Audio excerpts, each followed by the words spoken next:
Hi friends, welcome back to my channel. This is Aso Tarot, and in today's pick a card reading, we are asking Spirit, why did you meet the person that you are asking about? So we have 4 piles today. We have pile 1 with this rhodochrosite, I believe, owl. I'm not sure if I said that right. We have pile 2 with the flower agate sun. We have pile 3 with the labradorite heart rose, not heart, there's a rose. And we have pile 4 with this little fluorite ghost. So you can go ahead and pause the video if you need to decide which pile you feel most drawn to. It's absolutely okay to be drawn to more than one, especially in a reading like this, where you might be asking about one person for one pile and one person for another pile. But no matter the case, I will start every single reading by looking at the energy of your connection. So you should be able to know right off the bat or pretty soon into the reading if this reading was meant for you or not. Now, if you find that like the connection I'm describing is not the one you were thinking of, but it's one that rings a bell and resonates with you, then I would pay attention to that, because it's likely that there's messages that you need to hear about that specific connection. But also do keep in mind that I gear these readings more towards love and romance. So if this isn't a romantic connection and it's like platonic or family, that's absolutely fine. But just be sure to kind of ignore and not acknowledge the more romantic messages. So go ahead and pause the video if you need to help you decide which pile you feel most drawn to. You can use a pendulum, you can meditate. I typically just go for the one that just screams to my gut, but do whatever feels right to you. There's no right or wrong. And once you picked your pile, you can go ahead and scroll down to the description box or the comments section, where I will have all the timestamps below. And I just wanted to say really quickly, thank you guys so much for 80,000 subscribers. That's so freaking crazy. Thank you so much. I'm so grateful for all of you, and I feel so lucky to be able to get to read for you guys and stuff. So thank you. I appreciate you all so much, and I hope you enjoy this reading. Hi there, pile 1. If you guys chose the rhodochrosite owl, I'm going to set him right here, then this is going to be your reading. So we are asking why you met this person. So to start, we are going to look at the energy of the connection. This doesn't have to be currently. I was just kind of looking for overall, how are both of you feeling about one another, no matter where this connection is, and what are the connecting energies. And then we are going to use tarot cards to see why you met this person, like the lessons behind you meeting them, and then that for your person, and then for both of you. And then we'll do channeled messages and letters and numbers. So we've got a lot to get through today. So to start, we'll look at the energy between the both of you in the connection. So we have the 5th house of creativity, Leo energy here, and the throat chakra, number 21, communication. So the first person is being represented by the vulture, and their energy towards the connection is share tenderness. I think I'm going to put that one here. And then their energy towards the connection is appreciation, number 15. And then the other person in the connection is being represented by the peacock, and their energy towards the connection is represented by protect your heart, which I just noticed 74 and 47. So that's interesting. And their energy is the garden and the gate. So wow, this is quite a lot of synchronicities here right off the bat. We have 2 parties being represented by air signs. You don't have to have air placements, but I think the mental body, clearly with this communication, is really being stressed. Starting with the vulture over here, I definitely feel like when it comes to this connection, this person maybe has been a bit misunderstood by the peacock person. And what's interesting here is I feel like the dynamics when it comes to describing these are going to be less from your perspective, pile one, and more just like spirit's perspective is kind of like the energy they've been giving me, because like just look at how similar you guys are right off the bat. I mean, obviously everybody wants to be considered the peacock and not the vulture objectively, but the vulture is really wonderful. And that doesn't mean that you look like a vulture or anything like that. But the vulture talks about being a blessing in disguise and being really misunderstood. And I think that because of that, one thing kind of within this connection is that the vulture person might worry that they're not enough for this connection, or they feel like the peacock person doesn't really get them, or that the peacock person, or maybe not that the peacock person doesn't get them, but that the peacock person is too good for them or better than them. But their energy towards the connection is sheer tenderness and appreciation. So the vulture person definitely has a lot of love for the peacock. I think that when the vulture and the peacock are alone, they feel very at home with one another. And with this, communication card here, I feel like there's just this telepathic understanding between the both of you. You could have really wonderful conversations, but what's interesting is that I'm almost getting the vibe that for some of you, communication was one of the biggest roadblocks in this connection, or continues to be, where maybe you miscommunicate or you have a hard time communicating with one another. Like I'm hearing like phone tag and stuff like that. But I feel like this is a match of minds, because there is a lot about mental energy being shown here. But if there is no communication difficulties, then I would definitely say that this card relates to having really deep and intense conversations with one another, where you both feel really at home, you feel like you can tell each other anything, and you really are just on the same wavelength with one another. And with the fifth house here, I think that this is just a fun connection. Maybe you guys try to have a lot of fun, or you just have fun when you're together. I'm almost called to kind of notice the masks here. So maybe sometimes you both might be guilty of wearing masks out of a fear of being vulnerable. I think it's going to depend on the level of closeness you have with this person, pile one. So for some of you, I feel like if this is somebody that you never really got to be super close to, then they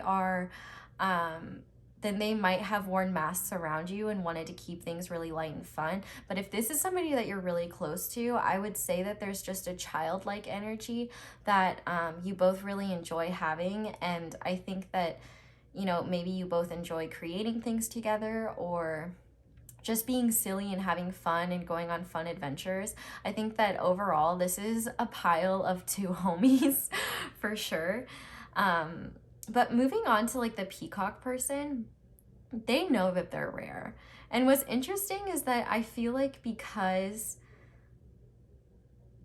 the peacock person is so rare and might be very visually striking, they might not understand why the vulture doesn't understand why they're into them, if that makes sense. But at the same time, if there's been any difficulties within this connection, like if it's a connection in separation, I definitely think that the peacock is wary of the vulture, only because they are afraid of getting hurt again or something like that. But if the peacock and the vulture are close, if you're close with this person, I definitely think that the peacock has a bit of fear when it comes to fully opening up their heart, because I think that they know that if they did, it's kind of like game over for them. Essentially, I kind of feel like maybe this relationship, if you and this person are dating or have been together for a long time, I can definitely see how the peacock views the vulture as like a comfort zone, a safe space. One thing's for sure is that you both are very visually striking, especially when you go out together.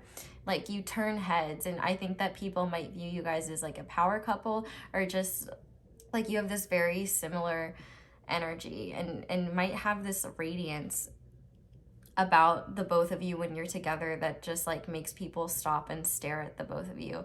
But I think the vulture, maybe they didn't appreciate the peacock at first, and now they realize that this is one of the few people that they can truly open up to on a level that not many people can with others.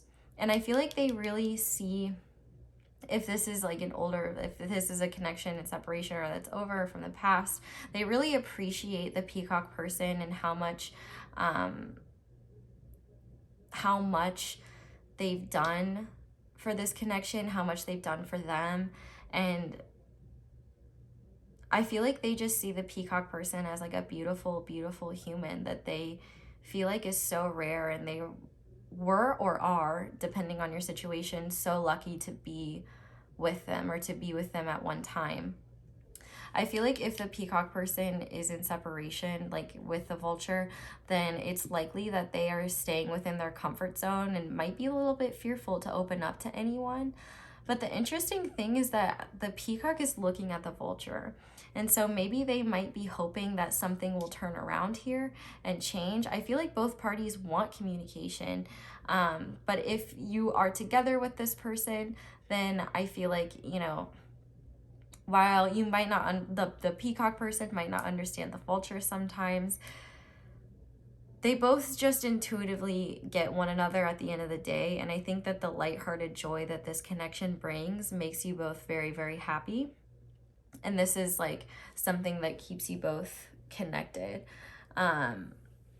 There's just a lot of mirroring energy here, which I just find so interesting, that you both got garden imagery for your energies. I feel like, you know, maybe if this is a situation where you're not with this person, then definitely I would say the peacock is maybe afraid of reaching out to the vulture, and the vulture is maybe feeling like they're just kind of appreciating the peacock from afar and they want to be close. But I think, you know, the peacock wanting to protect themselves might be distancing themselves a little bit. But overall, there's an insane amount of mirroring energy here. If you need any help, like one person might be very colorful and like dress really colorfully or just like a lot of colors, and the other person might really like dark colors and really muted colors. And they might stick to basics and neutrals and stuff like that. But I think one of the biggest things about this connection is that there's a mutual match of minds. And I'm even called to notice, even in the shared tenderness, it's like they both have their foreheads touching together, and here it's like, this is very twinny, I'm not gonna lie. If you don't believe in that sort of thing, it doesn't have to be that. But I definitely think this is some type of soul connection where you mirror each other. I mean, even here, 30 is double what 15 is. And I mean, 15 reduces to 6, 30 reduces to 3. There's another 3 with communication. And 29 is what, 11? And that reduces to 1. That's freaking wild. Yeah, there's a lot of mirroring energy here. And I think that at the end of the day, there might be some miscommunications and misunderstandings. I feel like the vulture has kind of been a blessing in disguise for the peacock person, whether they recognize it or not. But at the end of the day, I think that this could be a connection where there are highs and lows and ups and downs. But this is intense. Like it's heavy and light at the same time, if that makes sense. Like it's heavy in how meaningful it is, but light in the way in which you both interact with one another and view one another. Like there's a lightness to the energy when you're both present with one another, especially with this like 5th house fun energy, and like that Leo energy as well. I think that there's a desire for things to be fun and bright and happy. And in this deck, they add tarot cards to like, they give these cards a tarot card that it corresponds with, and this one is the 6 of Cups, which is soulmate energy. So I definitely think that this is a really strong soulmate of some type. But if the peacock person and the vulture person are together, I definitely think that the peacock person views the vulture as their safe space, and they feel like their heart is safe there, and the vulture loves that you both can be close. So overall, this is a beautiful connection. I can just definitely sense, because this is a collective reading, that there are maybe some trials and tribulations that these two people have faced, whether, or I guess birds have faced. Birds of a feather flock together. Maybe you guys have gone through very similar things, or you just have a lot in common, or like it's in the past you both went through similar things. I'm definitely interested if you pick this pile, like let me know kind of what's happening between the both of you, or what kind of connection this is, because there's so many differing energies here that it's almost hard to know what like I feel like I'm having trouble knowing what to say, and that might make sense with this communication, because yeah, there's just a lot of jumbled thoughts and feelings right now. So what I have just done is brought out all the tarot cards. So these tarot cards are going to go for the vulture. These tarot cards are going to be for the peacock, and then these middle cards are going to represent the connecting energies here. So I've already shuffled these, but I'll shuffle them just a little bit on camera so that, you know, you guys can not feel like I didn't do anything. But we are going to ask first, why did the vulture person meet the peacock? What were they meant to learn from the peacock? What is the significance of this connection? Why did the vulture meet the peacock, spirit? Okay, well, to start, we have the Four of Pentacles in reverse. What else did the peacock need? The vulture. Why else did the vulture meet the peacock? Please, spirit. The Nine of Wands. The Eight of Wands, and on the back of the deck we have Chance. Okay, so we're gonna do the same thing for the peacock now.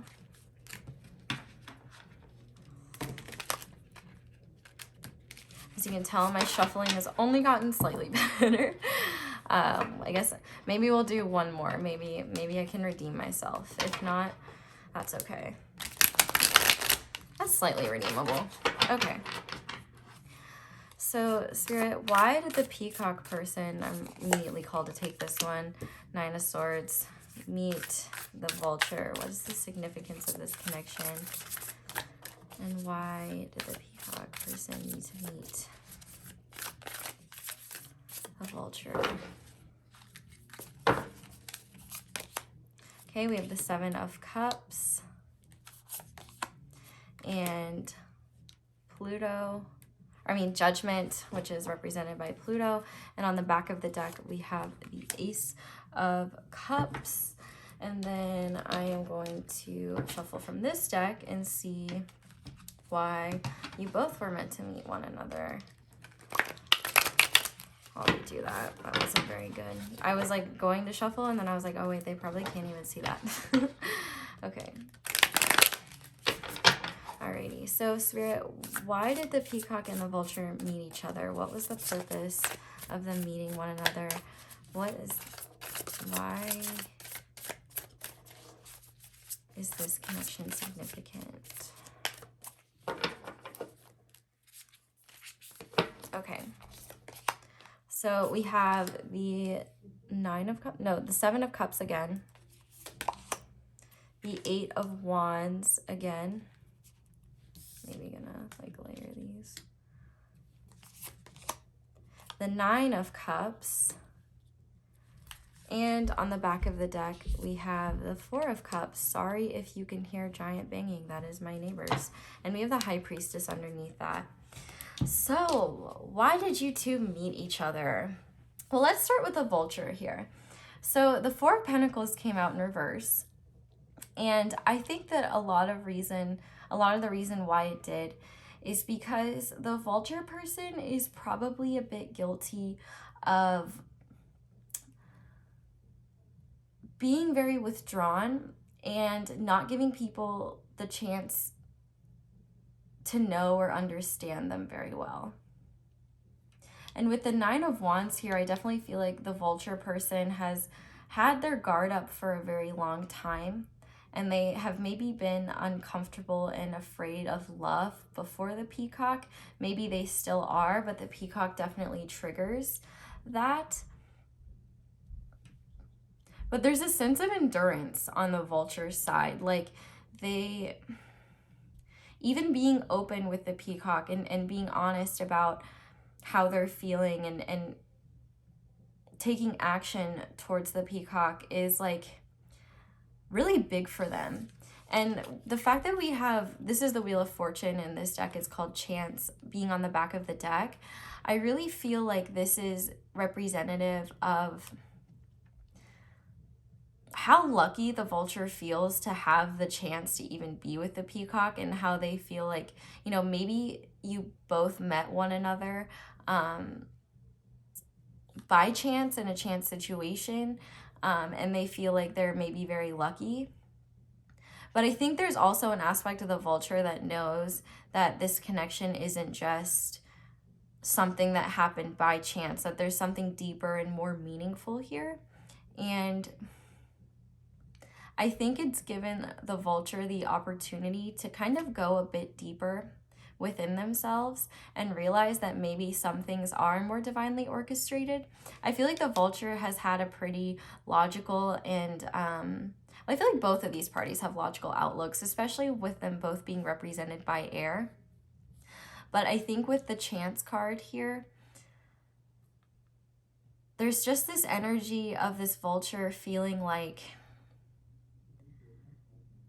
if this is in separation, I feel like the vulture hopes that they have the chance to see them again. But I think that part of the reason why the vulture was meant to meet the peacock is so that they could realize how some things are divinely orchestrated, and how some things, while they are by chance, they simply can't be by chance, which is kind of an oxymoron. But I think the point of what I'm trying to make here, and the point that Spirit is trying to make, is that the vulture feels like they might be big on coincidences, and after meeting the peacock, they find those coincidences very meaningful, if that makes sense, because the peacock is so meaningful. And I think that the peacock also gave the vulture something really important again, which is drive and passion. With the wands here, I feel like the peacock and the vulture met at a time when the vulture was really feeling like they were down and out with their luck. They're just kind of exhausted with the world, and they weren't really feeling very motivated anymore. They had really big walls up, and they felt like nobody really understood them. They felt really underappreciated, and they felt like nobody really got them, and they weren't willing or even considering opening up to anyone before the peacock showed up. And so let's look at the peacock a little bit, because sorry, I was burping and drank sparkling water.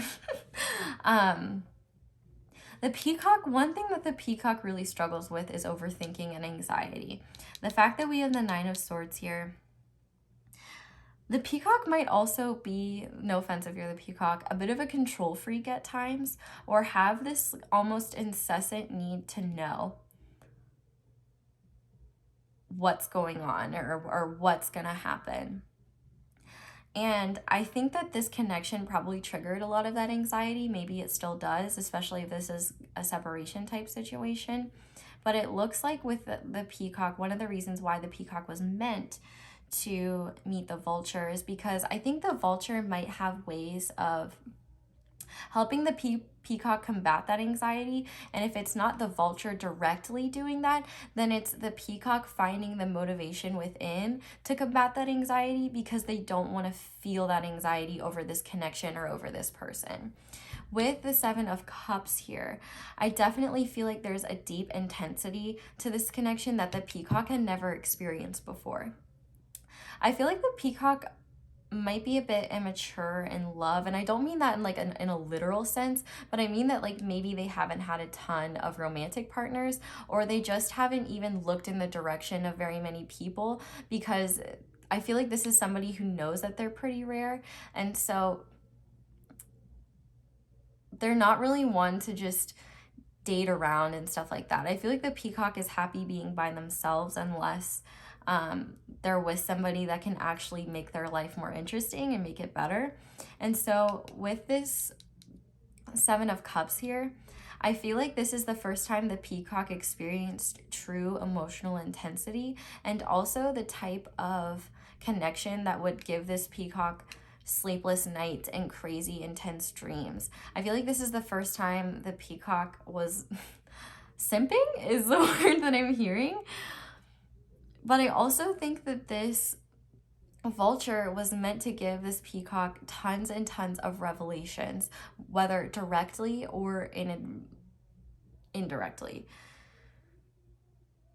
I feel like the peacock has learned more about themselves through this vulture person than they have through anybody. And I feel like the vulture person is completely unaware of how much they have impacted the peacock person, because maybe especially if this is a connection where these two parties are not communicating right now, or maybe there was a separation in the past, or there could be currently, the peacock is really taking advantage of this time to start understanding why everything happened the way it did, and why they feel so intensely about this vulture person, and why this connection is a thing, and what do they truly want out of life. This kind of made the peacock person step back and go, okay, whoa, this is like life partner energy, this vulture. So what is it about myself that I truly need to understand in order to be in like a really proper relationship?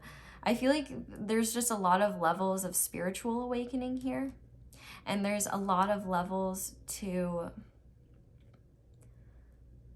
how these two interact. It's like really interesting, and it's almost kind of hard to dissect, because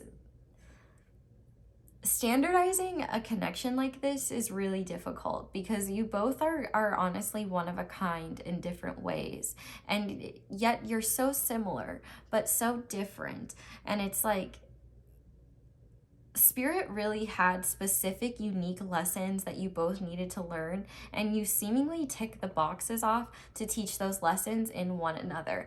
Now, the important thing is that you both still have to learn those lessons. So if you haven't, that might be something to be aware of. But for the peacock, the back of the deck energy was the Ace of Cups.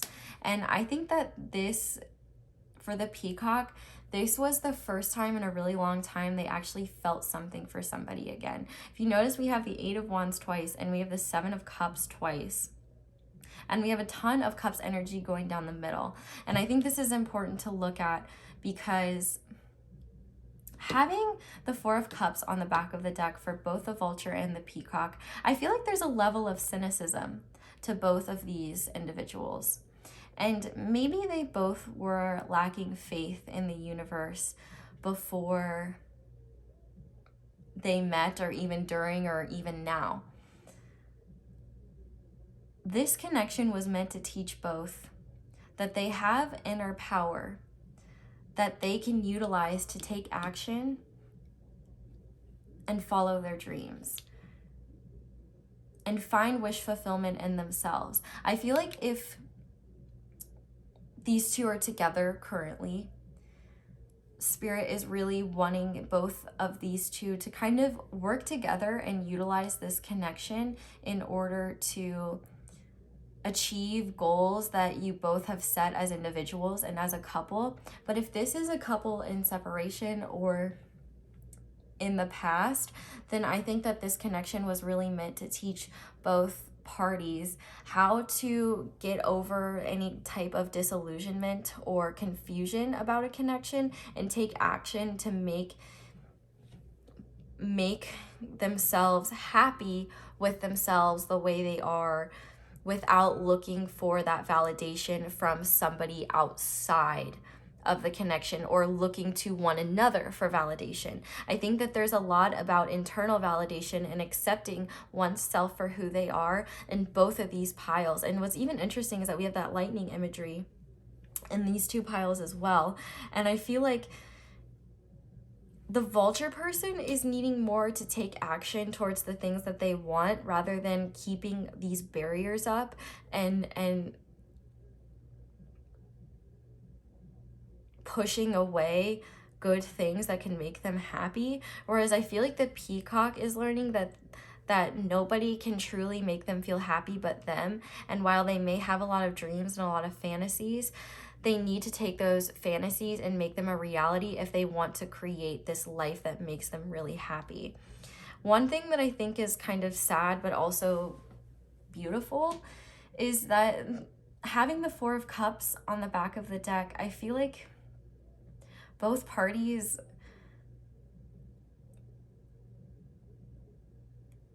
are unable, like there's nobody that tops the other for the peacock and for the vulture. Like nobody will be able to compare to the other counterpart, even if these two are not together, because there's a level of similarities and understanding and intellectual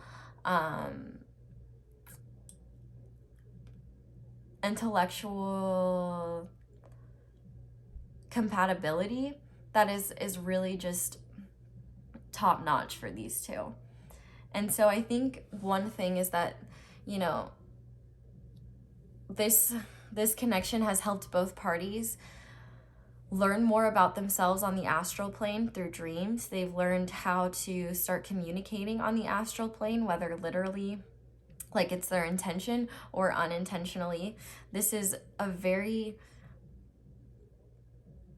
dreamy connection, and I think that both of these parties are really telepathically connected, and they're constantly getting intuitive messages about one another, even if they're not around each other, even if this is like a separation situation. I mean, these two are so connected, and I feel like the physical connection here is really intense as well.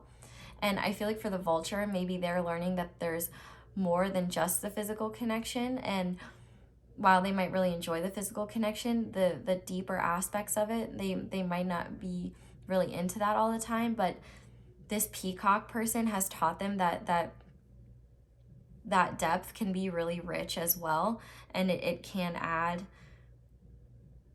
more happiness to their life that they maybe weren't aware of before. Because I definitely feel like this vulture wants to stick this connection out, and if they haven't been, maybe it's because of current circumstances or just feeling exhausted, but there's definitely a level of endurance. I feel like I said that earlier with the vulture, where they were meant to meet the peacock so that they could learn endurance and how to stick things out and stick through things even if they might not understand why, and trust and surrender to divine timing and chance, and kind of allow the universe to guide them and take action towards what they feel called to, while being open to what the universe has to say to them, and the guidance they have to give the vulture. Whereas the peacock is definitely more in this place of rediscovering who they are when it comes to love, what they're into, the type of partner that they want. I feel like the vulture checks a lot of boxes when it comes to that. And the vulture is the first person, I feel like, in a really long time that the peacock really developed feelings for and felt strongly about. And so I feel like there's this element where both parties view the other as kind of a wish come true. And maybe for some, they fear that it will only stay in their dreams. But I think that the purpose of meeting one another was to give both the power and the drive to make it a reality if they wish to. Because the thing is that they could decide that they don't want to fight for something like this and move on. And I just got super dizzy for some reason. So, you know, maybe just the intensity of this connection makes both of you dizzy, or something like that. That was really weird. I just ate too, so I know it's not anything related to me, but yeah, I think maybe both parties don't know how to move this forward if it's a separation type situation. But if you both are together, then there's definitely a sense of like, yep, that's my person. There's nobody else. This is a pretty black and white situation. Like, I want them, they want me, bing, bang, boom, and we're creating our happiness together. But if this is a separate thing, then there's definitely that element of both parties needing to get out of that disillusionment and take action towards what they want. Maybe it's up to the peacock to create the next opportunity, or maybe the vulture is waiting for chance if this is a separation type situation, so that you both can discover more. But I definitely think that there's something changing here, because we do have a 7, 8, 9 And 4 is a number of stability. So I feel like there is a cycle coming to a close where the peacock is coming to realizations about themselves that they needed to learn through the connection that they have with the vulture. And the vulture is learning how to surrender and trust and be more open to what the universe has and capitalize on acting on when their gut is telling them to act. But both parties, there is a level of needing to be clear, and I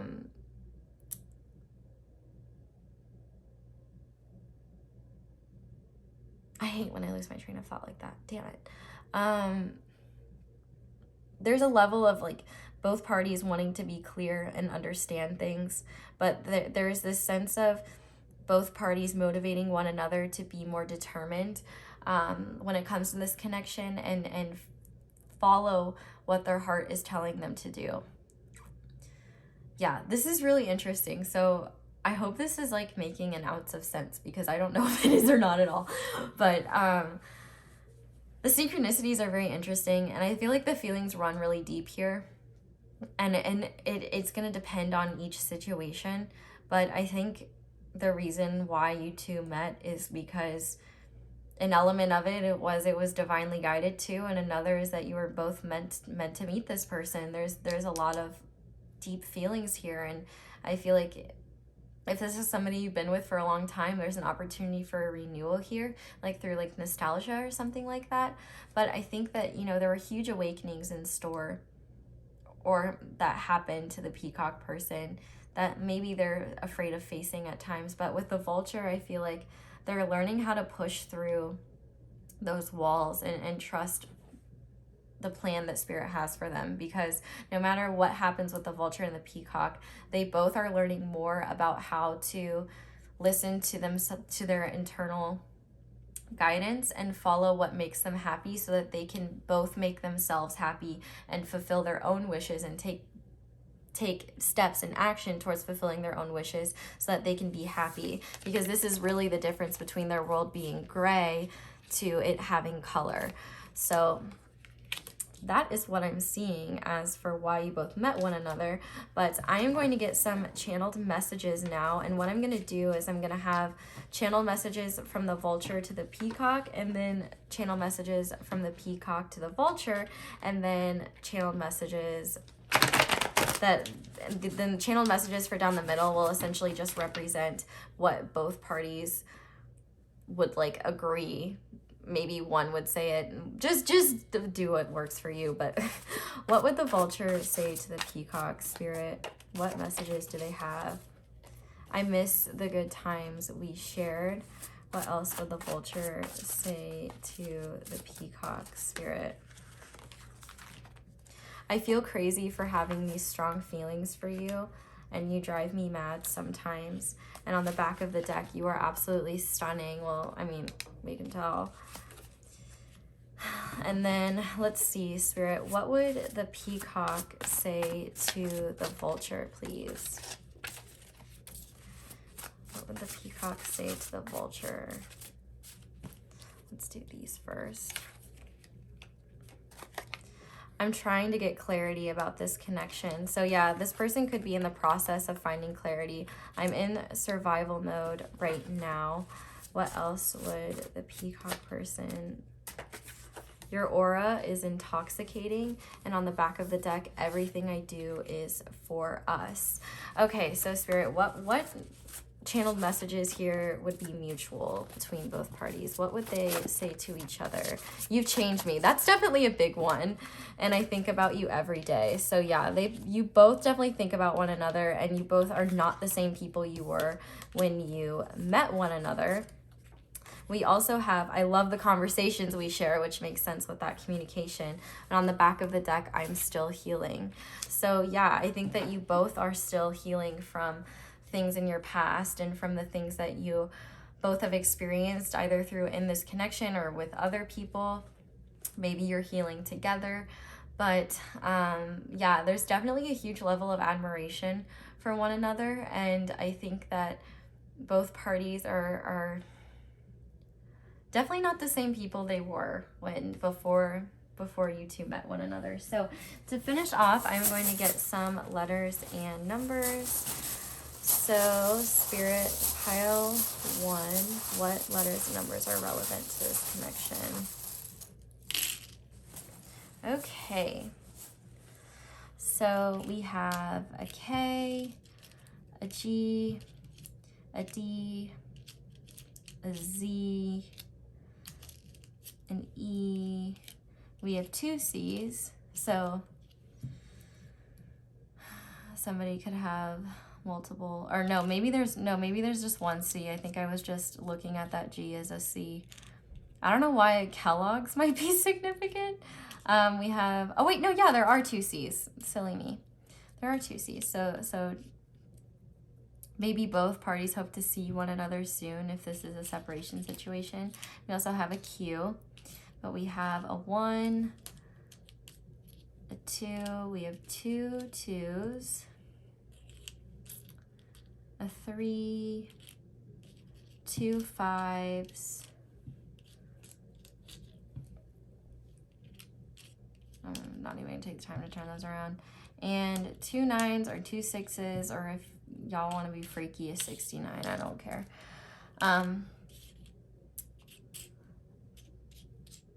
Let's see. With this, I'd think of goddamn, like maybe that there's something with that. Keg as well. Dragon Ball Z. Okay, that's something I'm getting. As well as the word decent. Maybe one person here is trying to be better, trying to be more decent. Maybe this peacock person is in survival mode, trying to figure things out, but this is what I'm getting for you guys in terms of why you met one another. So I'm gonna leave this reading here, pile 1. Thank you guys so much for watching all the way through. If you did, definitely let me know down in the comments how this resonates, because this is like a new type of reading. I just wanted to kind of see how it might work, but I would love to hear how it resonates and if this gives you any clarity on this connection. Thank you guys so much for watching this all the way through if you did. And if you enjoyed this video, I would love it if you left me a like. And if you haven't already, hit that subscribe button to join our growing fam. Thank you guys so much for letting me read your cards and letters. I hope you have a wonderful day or night whenever it is that you're watching this. And I hope you'll come back and visit me again soon. Bye. Hi there, pile 2. If you guys chose the flower agate sun, this is going to be your reading on why you met the person that you were thinking of. So I will warn you, gonna be a long one. First, we're gonna do a connection check thing so I can get the vibe of this connection and what's going on here. And then we will get tarot to look at why the first person in the connection was meant to meet the other and vice versa. And then we'll look at why you both were meant to meet one another. And then we'll do channeled messages from one another and mutual channeled messages, and then letters and numbers. So lots and lots of fun things today. So looking at this connection, these 2 cards are going to represent the connecting energies between the both of you. So to start, we have number 46, Grand Trine Blessings. And we have the crown chakra with number 30, which says the I am presence. And then the first person in this connection is being represented by the shark. And their energy towards this connection is being represented by gifts to the portal. Oops, wrong one. And adjacent possibilities. And then the other person in this connection is being represented by the starfish, and their energy is number 65, scry mirror, and number 12, the temple path. So this connection is really interesting, and it's going to be up to you both to decide who is who. But to start, I definitely, like, in terms of the energy between both of these people, I definitely feel like the shark has the stronger, more intense energy within this connection. In fact, what's interesting is one of the connecting energies is grand trine blessings, and a grand trine in astrology is when 3 planets aspect each other in a triangle like this at exactly 120 degrees, I believe, and they're typically in the same element, which is interesting because both the shark and the starfish are being represented by the water element. So you don't necessarily have to have water placements or your person, but there's definitely the biggest aspect of this connection that's being highlighted between the both of you is the emotional connection, and the fact that we have the crown chakra here with the I am presence. This is actually really beautiful because this just goes to show right off the bat that this connection is pretty easy flowing. I feel like you both kind of go with the flow, but the shark definitely feels like they can be their authentic selves within this connection. They feel like they can speak their truth, and they feel like they can kind of explore the depths of their feeling with a bit of safety. Maybe the shark is, for some of you, depending on the type of connection that this is, for some of you, the shark might have trouble being honest about that truth all the time. But the interesting thing is that I feel like the shark has opened up the starfish's world a little bit. Because what's interesting is that, you know, a shark can go really deep, whereas a starfish, oh, this is just going to be a nightmare. Me trying to say both of these. The star, I'm just going to say the star. So the star, maybe you're an Aquarius and then it'll just work anyway. Or they're an Aquarius. Anyway, the starfish is definitely somebody who lives life more on the shallow side, and that's not necessarily a bad thing. I just think that the starfish maybe gets caught up in superficial things that seem important in the moment, but in reality are less important. The shark is a little more rough around the edges, but they both have this commonality of being in water, and there's this easy flowing energy between the both of them. Maybe the shark has trouble being completely honest with the starfish, but I feel like the shark has delivered some almost, I don't want to say brutal, but enlightening truths about the universe and about their perspective of life to the starfish that has really given them this spiritual understanding of life and of this connection. Because these two are connected at the crown chakra and this I am presence, the biggest thing that I'm seeing is that the two of you have really taught one another just right off the bat how to have fun in the present moment and see the good things in everything. I feel like the shark at times might wonder if their efforts are underappreciated, or that what they're doing isn't making an impact on the starfish, but they actually have a much bigger impact on the starfish than they realize. Because with gifts to the portal, I feel like the shark just does things because they want to, or because they feel like it, or because they want to show the starfish how they feel about them. Whereas the starfish maybe kind of lives in their own little world a little bit. And so maybe sometimes the starfish doesn't open up about how those things might be meaningful, or how just how the shark behaves and how the shark interacts with life has impacted them. But the fact that we have scry mirror here, the starfish is starting to see qualities within the shark that has helped them realize a lot more about themselves and that they can be more like the shark. So I feel like the starfish is learning how to have more, not learning how to have more depth, but is kind of accessing the depths of their emotions more. And I feel like it honestly really depends on where this connection is at. If this is a connection where you are with this person, I feel like the shark is feeling motivated in terms of both of your futures together, and like where do we want to go, whereas the starfish is like, hey, I'm just along for the ride, I'm happy to be here, this is like a spiritual journey. But if these two are not together, or in separation, or this is a situation that's newer, I feel like the starfish is recognizing that the shark has some sort of spiritual significance and is part of the starfish's path to enlightenment is what I heard, but just path to understanding life better. Whereas the shark is not really sure maybe where they're headed, but they're trying to stay true to their authenticity and to what their truth is. They're trying to stay present and be open to all of the options available to them. And I don't necessarily mean that in terms of people. I just kind of mean that in terms of their life and where they're headed, because I do feel like there is a powerful connection here, but there's this really interesting sense of individuality within the both, where the starfish is a little bit more straightforward and the shark can see different opportunities for different places. Maybe the shark is older than the starfish, because if you notice, the shark has adjacent possibilities while the starfish has just this path. And so, you know, maybe the shark isn't sure what this relationship is going to develop into, but they are willing to be along for the ride and see it. If these two people are not talking, or this is in the past, you know, maybe the shark realizes that the starfish has opened up a lot of different possibilities for them and shown them things that maybe they weren't aware of before.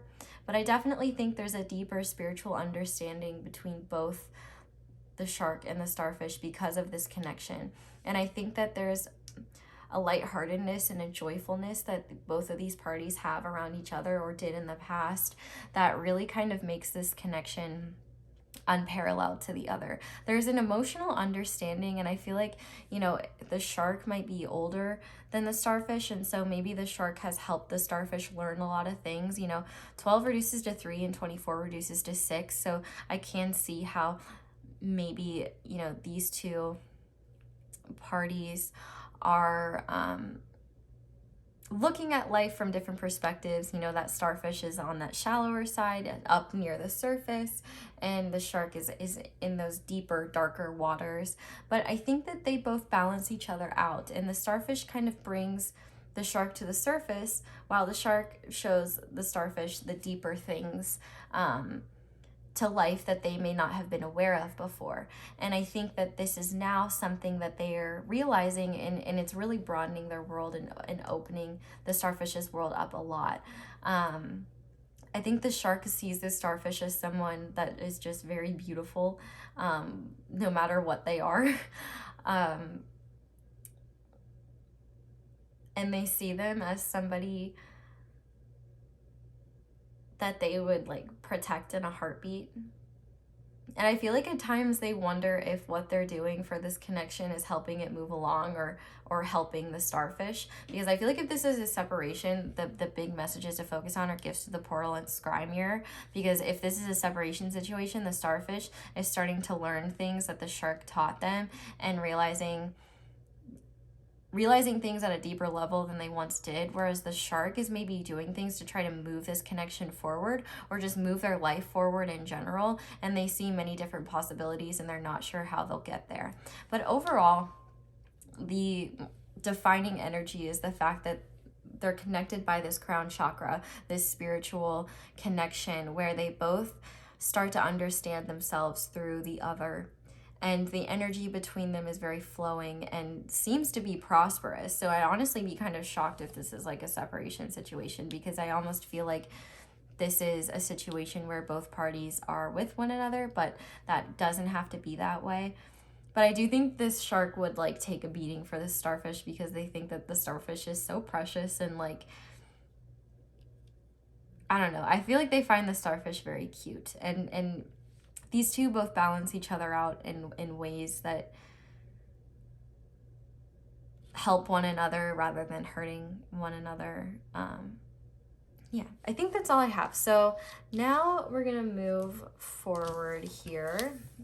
I'm gonna kind of move these guys out of the way, but we're gonna keep the shark and the starfish here, because we are going to be using 3 different tarot decks today to look at why each of you met one another, and like the commonalities between you two, and as to why you met one another, and then like the singularity, why you met one another. Hopefully that's making sense.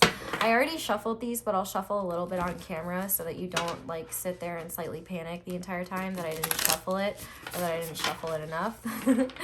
But we're gonna shuffle all of these cards first just so that I can get a good general idea, and then we will go into it. So Spirit, why did the shark meet the starfish? What is the significance of their connection? And what is the shark meant to learn from the starfish if they haven't learned it already? 'Cause that's the thing too. You guys could have already learned these things if this is like a past connection or something. Okay, but to start, we have the sun, which is interesting. We also have the Empress,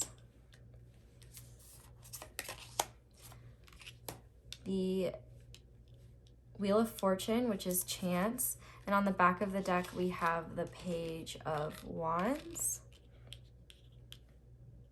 Okay, then now we'll do the starfish. By the way, this is the Intuitive Night Goddess Tarot, and this is the one I'm shuffling right now is the 8th House Tarot. They are both on Etsy if you're interested. I always list the decks in the description, so if you ask me, they're typically down there. But because some of these cards are on Etsy, they might not be available to be shipped or something in your country. I honestly have no idea. But okay, Spirit, why was the starfish meant to meet the shark? What is the purpose of their connection, and why did they meet the shark? Okay, well, we have cards coming out right now, and I'm going to take them. We have 4, so I'm actually just going to take these and roll with it. So we have the 8 of Wands, the 10 of Cups, the 10 of Swords, and Pisces, the Moon. Okay, now we'll look down the middle. I can probably move these guys over and down a little bit. So I'll fix these real quick.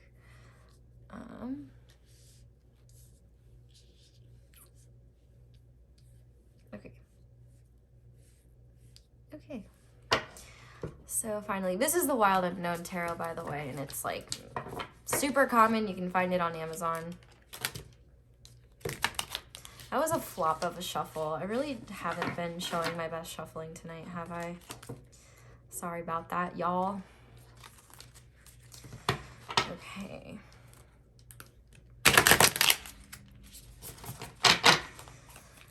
Alrighty, so Spirit, why did the shark and the starfish meet each other? What is the significance of their connection? Why were they meant to meet one another?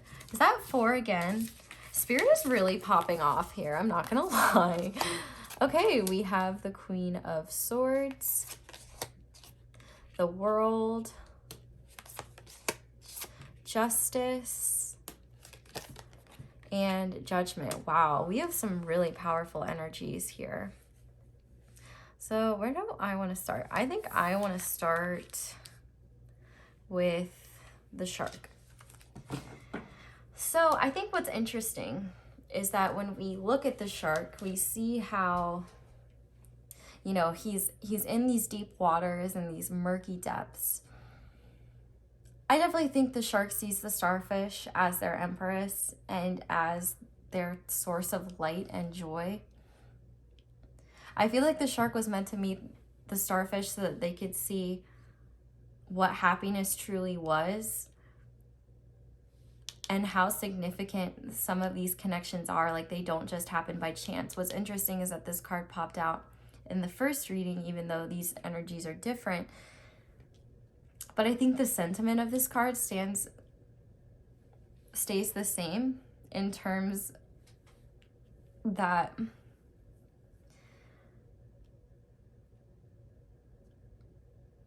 the shark just feels very lucky to be a part or to have been a part of the starfish's life.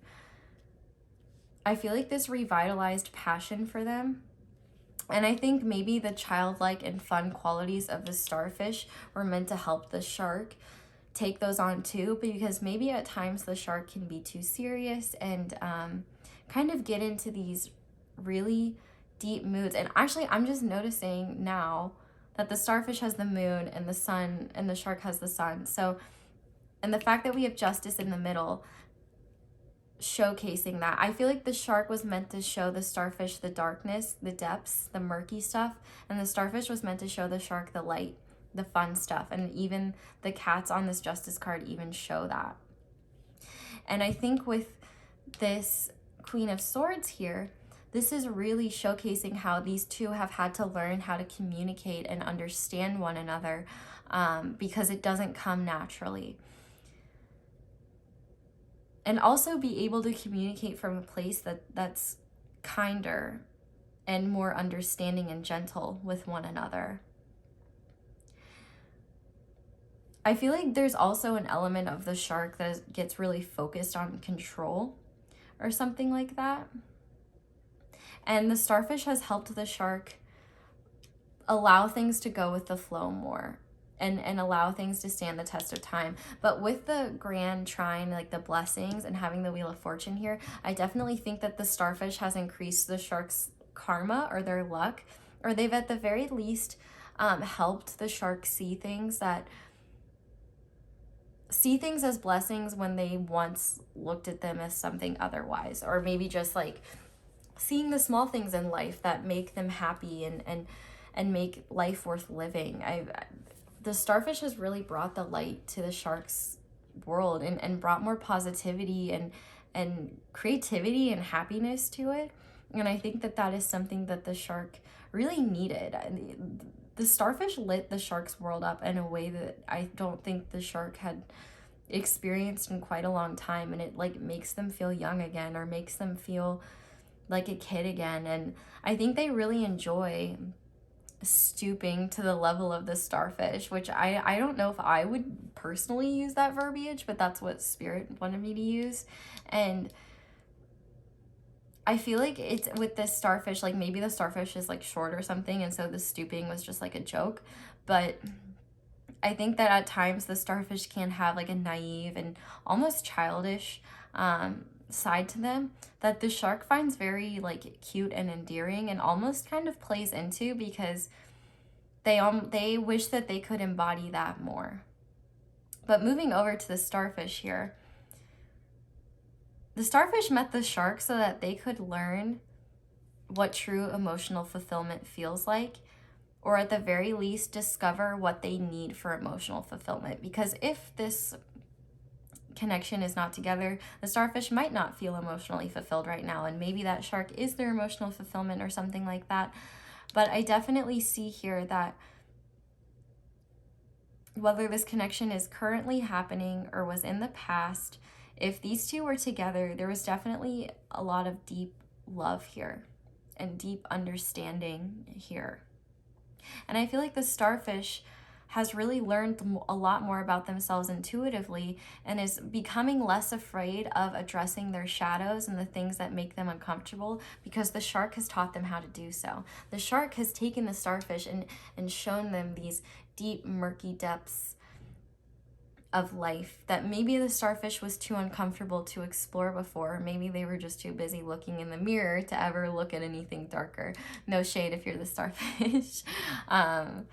I totally vibe with that. I think it's awesome. And if you got it, flaunt it. Let's be real. But I see where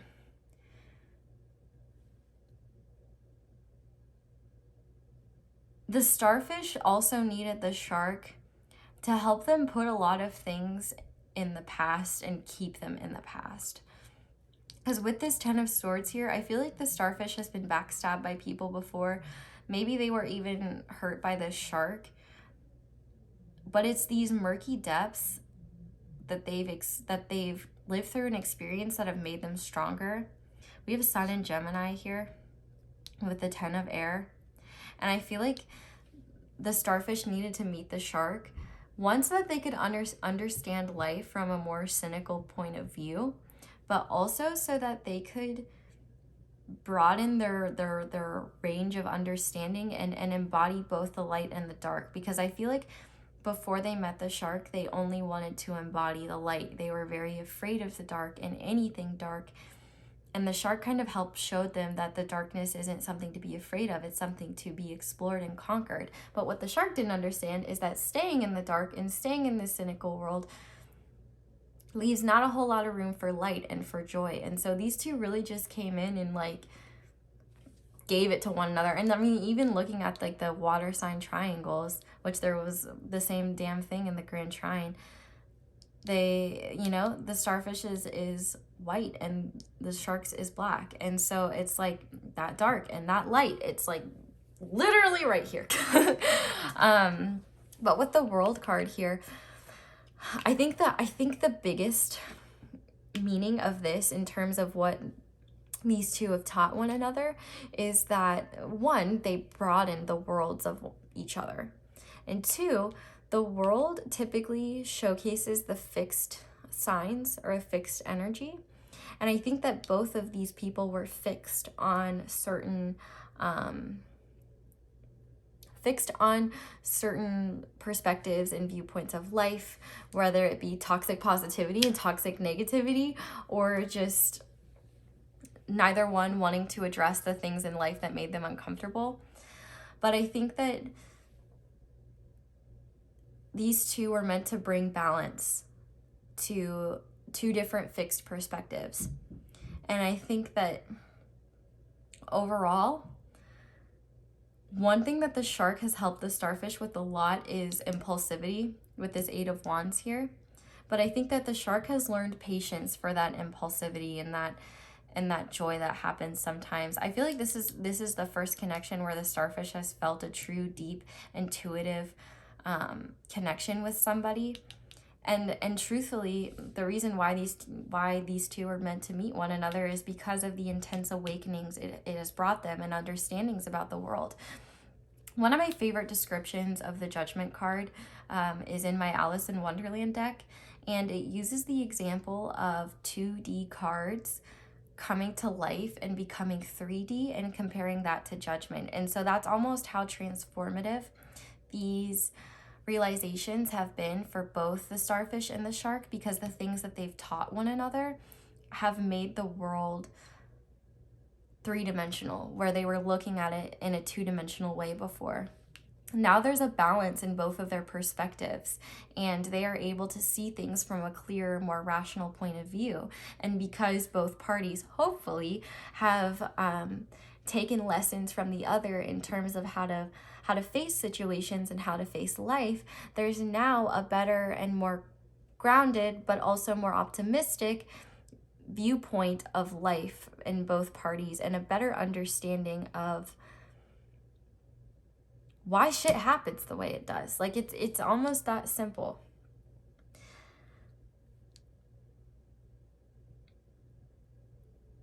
And I think that there are still things that both of you are meant to learn. But I think that overall, you both needed this connection to teach you how to balance the light and the dark within each other and then within yourselves. And I think that you both reflect aspects of a mirror, you know, with this scry mirror, those understandings. I feel like the shark maybe brought the starfish onto the spiritual path, but the starfish opened up the shark's mind to how many different possibilities in life there could be. And so both parties had a really important role in this connection, because without the other, this connection could not be balanced, or there would never be balance. So I think that, you know, the way that they viewed the world was very straightforward at one point, and now it isn't so much anymore. Yeah, this is really beautiful. In terms of signs that I'm seeing other than water, which is Cancer, Scorpio, Pisces, we have Leo with the sun, the fixed energies, so Taurus, Scorpio, Aquarius, and what is a fixed energy? Meow, meow, meow, meow. Leo, right there. Wow. Okay. And then, yeah, on these cards we have Sun in Gemini, Mars in Pisces, Mercury in Sagittarius, and Pisces with the moon. And I think, yeah. Oh, Libra and the air signs, Aquarius and Gemini. But Yeah, this has definitely been a very impactful connection for the both of you. I'm quite fascinated by this. This is definitely something that was orchestrated by the universe for a reason. But now what we're going to do is we're going to look at channeled messages. And first I'm going to pull channeled messages from the shark to the starfish, and then the same, and then we'll do mutual ones. So Spirit, what would the shark say to the starfish if they could be completely honest? What would the shark... Okay. I have so much that I want to say to you. And the shark can be about speaking their truth. Okay, we also have my independence is important. I want to spoil you, and I feel protective over you. And on the back of the deck, we have, I see things now that I couldn't see before. Yeah. Fuck yeah, you do. I'm sorry. I just love when readings are so aligned. But Spirit, let's see. What would the starfish say to the shark if they could? What would the starfish say to the shark? Heart over mind. So they've learned to prioritize their heart over their mind, or in this situation or in this connection, they choose their heart over their mind anytime, and they follow their heart in this connection. I wish I could love you the way you deserve. So maybe at times they feel like they can't do that, or that if this had some type of ending, they're maybe learning how to do that. And I miss the good times we shared. What else would this starfish say? So we also have, I want to be on your level. Yeah, the starfish person definitely might feel like they are not, which is ironic because like the shark and the, so like maybe the starfish wants to be down here with the shark, but the shark wants to be up here. And on the back of the deck, we have, I'm exhausted. So yeah, the starfish could be going through it right now. So if you're the starfish, send in your love, buddy. Hope it gets better. Get some sleep. But let's see what you both would say to one another. So what would these two say to one another that they mutually agree on? I use humor to hide my feelings. I don't want to share you. What else would they say to one another? Yeah. I have never felt a love so pure, deep, and true. Aww. And on the back of the deck, your love fulfills me more than anything.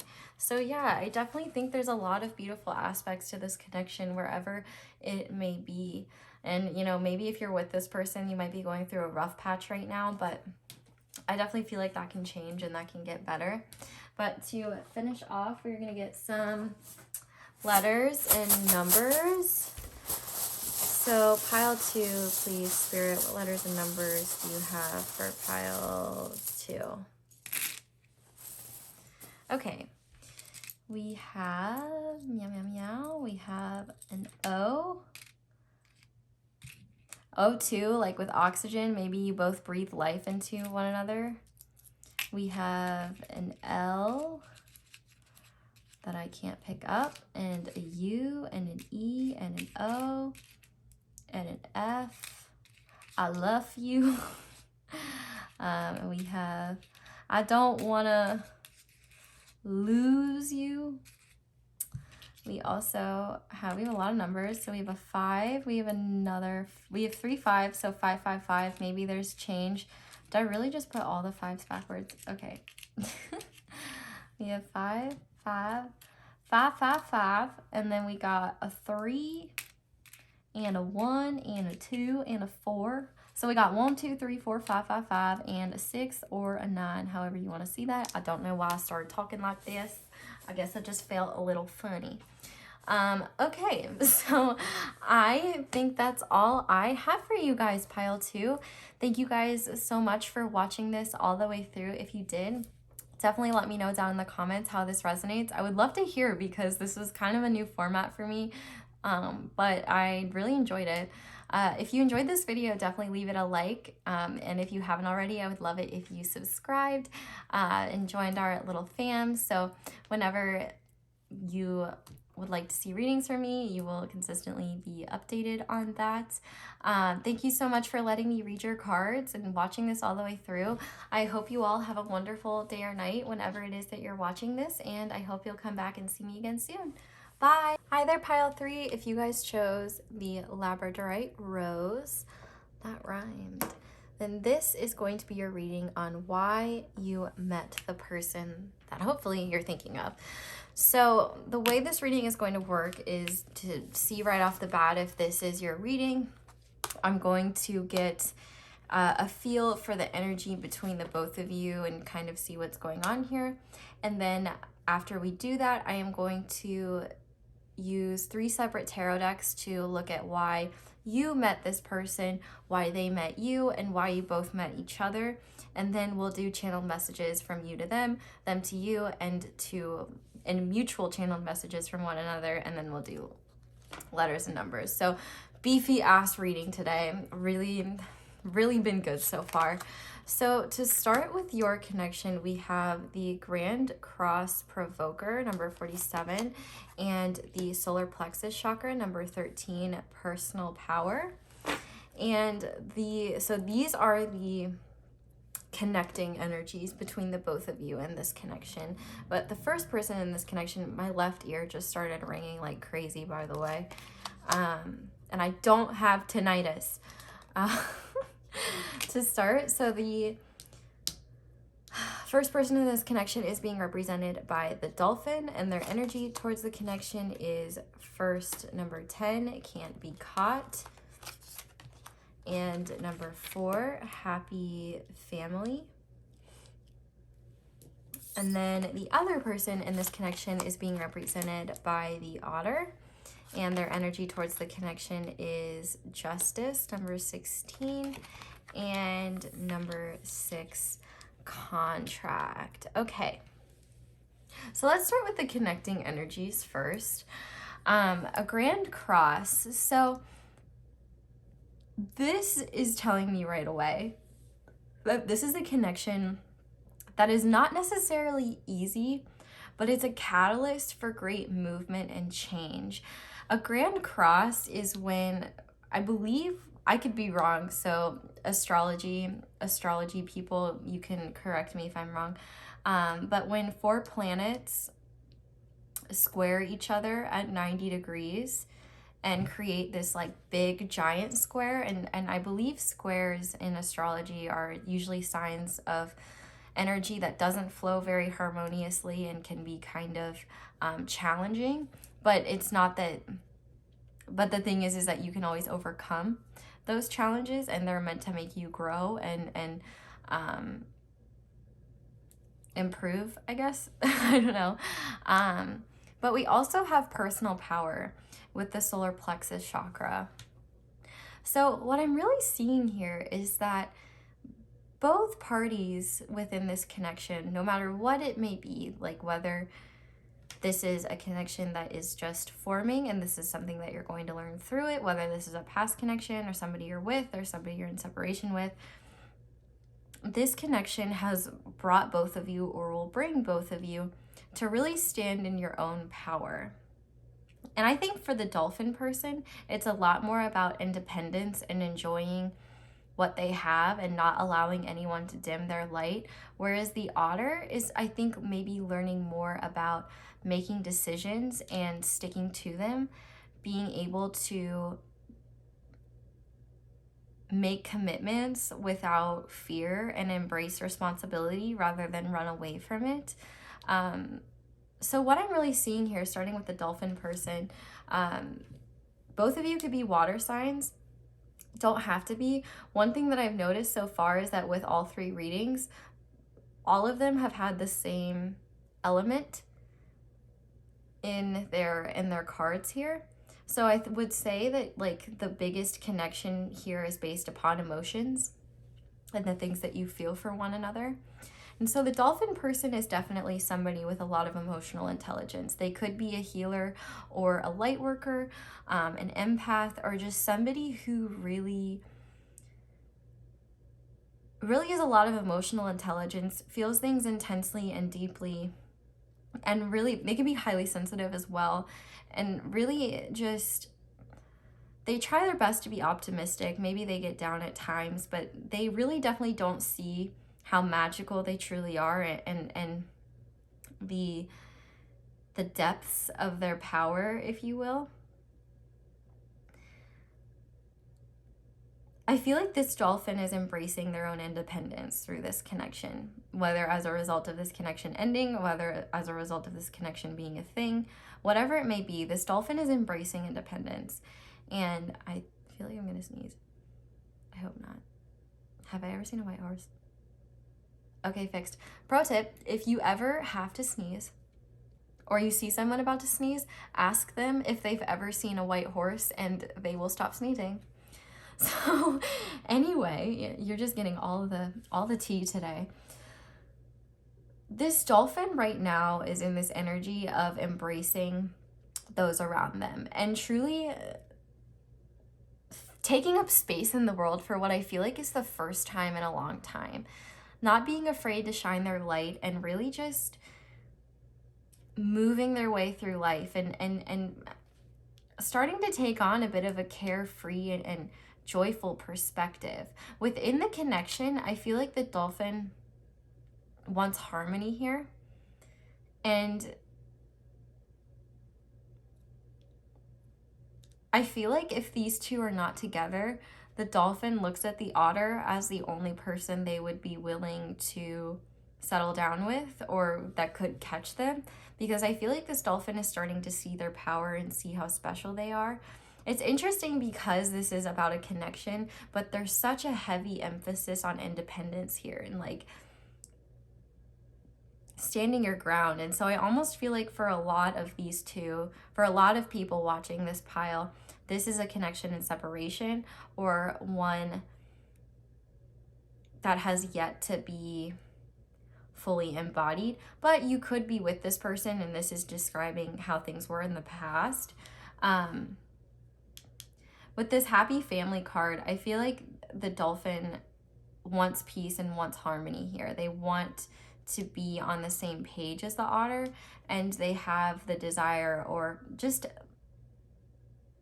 if they're not talking to the otter, then they're just trying to focus on making their life happy, making their life sunshines and rainbows, because they can't control what the otter's doing. Even though there's no other person for them. I'm so funny. Okay, anyway. Sorry, I had to. The otter, on the other hand, I feel like maybe at one point they rejected this connection out of fear. This otter was looking to other places. Okay, I'm done now. I promise. Double pinky promise. I'm done now. I'm sorry. I feel like they couldn't see themselves with this blindfold. They couldn't see themselves in some type of commitment with somebody. And, you know, the otter is all about having a good time and not having any inhibitions, and really embracing joy and just having fun. And I feel like the otter looked at the dolphin in this connection as something a bit scary and a bit overwhelming, because while the otter really liked the dolphin, has strong feelings for the dolphin, they didn't know if they could be what the dolphin needed, is kind of the vibe that I'm getting. But with this Justice card here, this otter is learning how to make decisions, and in terms of standing in their power, making decisions that are good for themselves. Or that's kind of what they're learning, essentially. I feel like this otter maybe is very afraid of conflict or doing anything to disrupt the peace.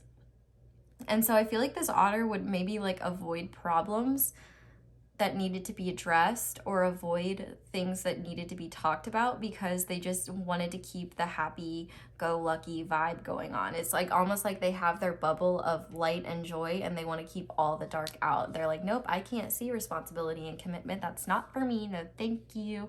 But with this Justice here, I do feel like this otter wants balance in this connection now. And I think part of their personal power that they're trying to achieve is that this connection, I think, really provoked the otter, because the otter sees the dolphin as somebody very put together and just very like, anybody could have the, like, anybody would be lucky to have the dolphin. Now, not everybody can have the dolphin, but anybody would want to have the dolphin. As we can see, the dolphin cannot be caught.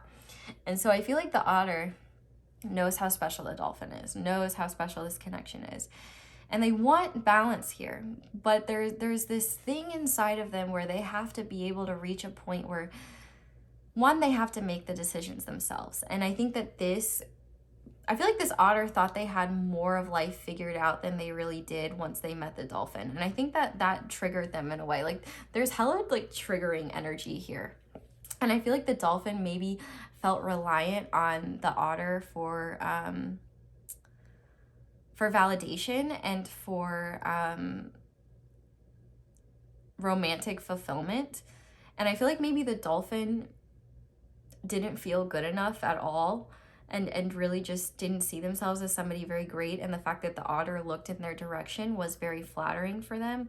And so if this connection ended, I think the idea of the otter not wanting them or the otter rejecting them was incredibly triggering, but that result created this desire for the dolphin to stand in their power and really embrace their light and who they are and accept things for what they are and try to make their life happy and balanced and joyful. Whereas the otter is learning how to start standing in their power to take responsibility for themselves and their lives. Because I think one thing the otter is having to face is that not everything is sunshines and rainbows, and things can't always just be lighthearted and fun all the time.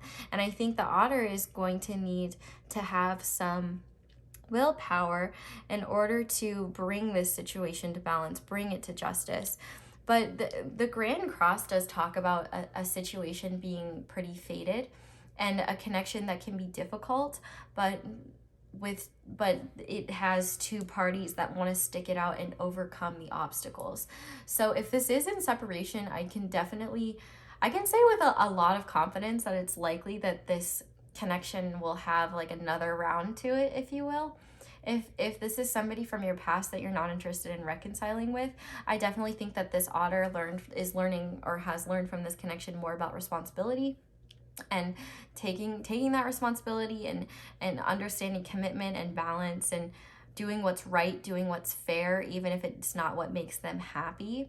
It's possible too, maybe the otter wanted something more with the dolphin, but maybe they had prior commitments or something like that. Maybe they're committed to work. Maybe they were literally in another commitment with somebody.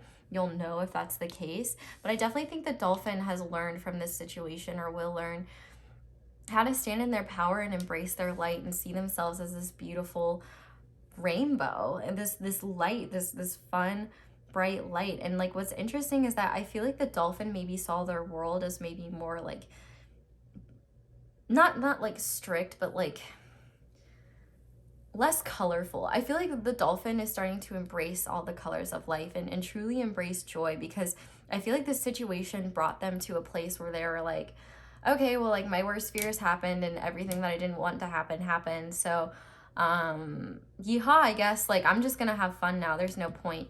Whereas like the otter was like, bro, I just want to have fun. Like, I'm not here for responsibility. I just want life to be rainbows and fun. And now they're kind of getting that the brown truth of the world, where things are just contracts and gavels and scales and books and shit like that. Books are kind of cool, actually. I don't want to shit on books, but you know, stuff that's not so fun. Maybe, you know, and maybe this is just their job too.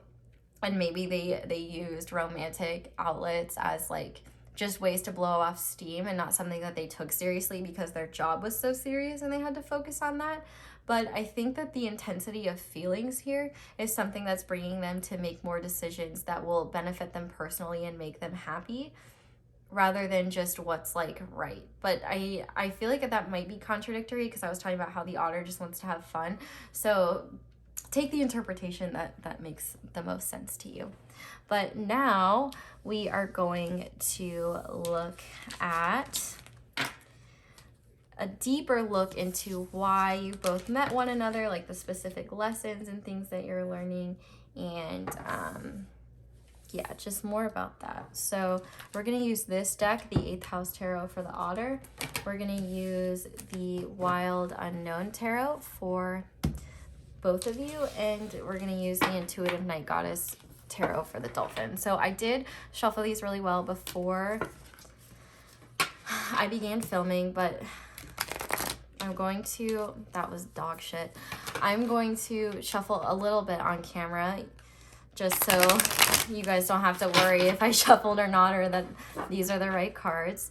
They are. I'll do it one more time. I'll do it one more time because the first one was, you know, third time's the charm. That one wasn't too bad. Alrighty, so we're gonna look at the dolphin first and we're gonna see. Okay. Spirit has thoughts.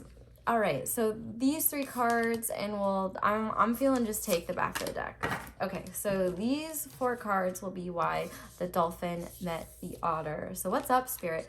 So we have the Hierophant. We have the Page of Swords, the King of Swords, and the Wayfarer, which is the Lovers in this deck. Okay. Tea. Excited to talk about that. But let's look at the otter now. Why did he meet the dolphin, and what is he meant to learn here? This is, I believe I said this already, but yeah. The 8th House Tarot, which is this one, and the Intuitive Night Goddess Tarot, those are both on Etsy, and the Wild Unknown Tarot is on Amazon if you're interested. But Spirit, why did the otter meet the dolphin? What is the significance of the otter and the dolphin's connection? Okay, so to start, we have Justice. So we have Libra. Definitely that Justice energy is getting hammered in there. We also have Sagittarius with Temperance, which is interesting because actually the Grand Cross Provoker card, this deck, in like all the book, they have correlations for each card with a tarot card, and I believe the Grand Cross is Temperance, so that would be the second time Temperance is there. We also have the 9 of Wands, which is Sagittarius, and on the back of the deck we have Aquarius, the Star. Okay, we have a lot of major arcanas here. Finally, we'll see why you both were meant to meet each other. What are the mutual lessons to learn here? Okay, so Spirit, why did the dolphin and the otter meet each other? What is the significance of this connection, and why did they meet each other?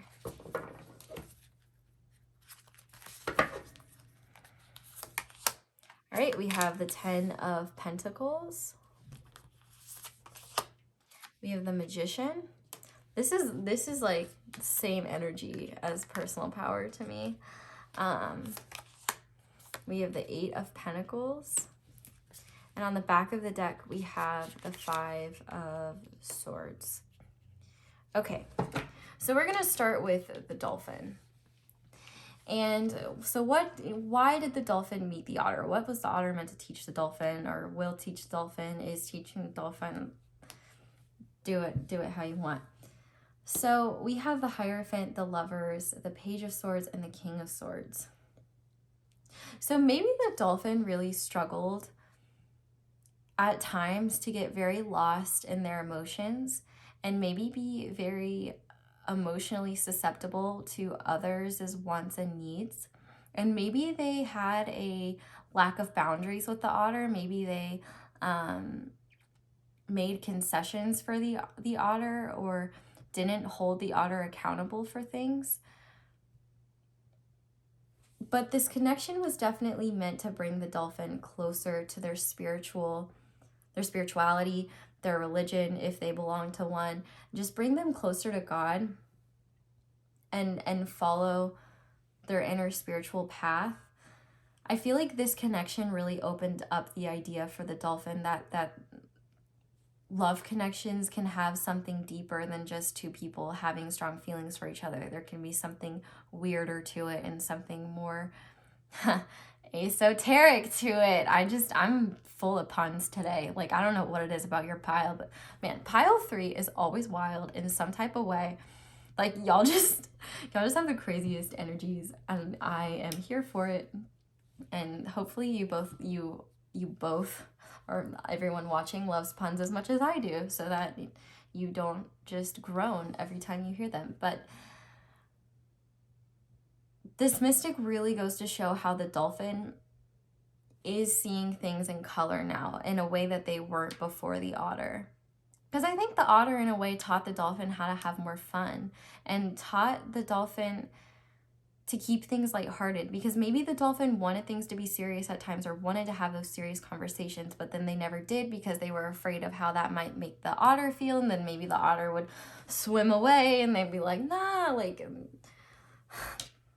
I was about to make another otter pun, but I didn't. I pinky promised, double pinky promised, so I won't. But this dolphin, I think, was maybe really bummed if an ending happened here, which I do feel like for a lot of you, there was some type of ending here with this Five of Swords. But with this Page of Swords to this King of Swords, the dolphin was meant to learn a lot about themselves, about how they treat relationships, and cut through the bullshit, honestly. Cut through the bullshit of like formalities, of game playing, of shit that just wasn't for them. This connection has taken their knowledge of relationships and of what they want out of a partner, and how they should and shouldn't act, and what they think they should and shouldn't do. Like, they've upgraded like 4 levels. They started as a page and end as a king. This connection has not only made them hell of a lot smarter, but also their light has just grown. If you see in this King of Swords, there's all of these moths, like moths to a flame.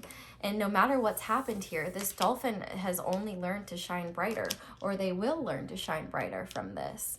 The reason why I get such heavy separation energy as well is because of this Lover's card being the Wayfarer. So typically the Lover's card has, 2 people in it, and it says the Lovers and not the Wayfarer. But I do feel like, part of the dolphin's personal power was embracing, let me find the card, was embracing their independence and the fact that their light isn't something that is common, and it is something that a lot of people want to get their hands on. And now this dolphin has the personal power, or will have the personal power, to punch through all that bullshit, cut through all that bullshit, and recognize that their light is something worthy and not everybody can have a piece of it. And one important thing to remember is that the Lovers, which is Gemini energy, we also have Taurus energy and tons of air, Gemini, Libra, Aquarius. The Lovers is about making a choice. And one of the biggest reasons why, especially with this being on the back of the deck, why the dolphin met the otter is because the dolphin needed to learn to choose themselves, and that it was okay for things to not turn out okay. And that it is okay to go off on your own and forge your own path and discover things for yourself. Like, this is almost making me emotional because the shit that the dolphin has gone through is no joke, but it has created this level of perception and awareness that the dolphin didn't have before when it comes to relationships and human nature and spiritual, more psychic connections, because this is definitely a really major connection. And both of these parties now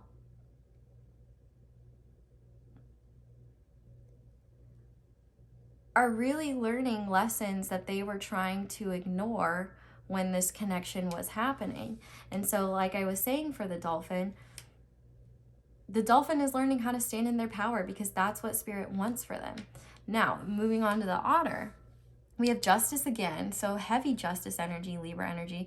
We have Temperance, Sagittarius. We have the 9 of Wands, Moon in Sagittarius, and we have Aquarius, the Star. I think that the dolphin gave this otter hope that people can be as amazing as the dolphin. Because, I mean, like, this reminds me of that Can't Be Caught.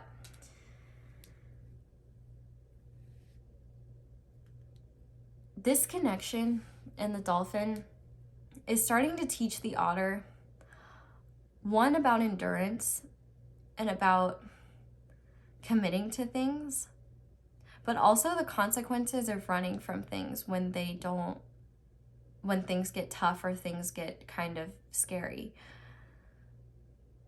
I think as well, the otter is starting to learn how like the perspective of the grass always being greener on the other side isn't necessarily true. Because I just see the otter staring at the star, and I feel like, you know, maybe the otter really struggled to be satisfied with what they have. They were always chasing that fun, chasing the next rush of joy or rush of enjoyment. And part of what they are meant to learn is that what might fulfill them in the short term isn't necessarily what will fulfill them in the long term, and that running from their problems doesn't fix them, and that they still need to find balance with themselves and go within. Because I think what a lot of the otter has been doing is deflecting the things that maybe the universe has been trying to show them that they need to address, like their shadow aspects, and they've just been like, nah, I'm in my happy bubble, I'm chilling in my happy bubble.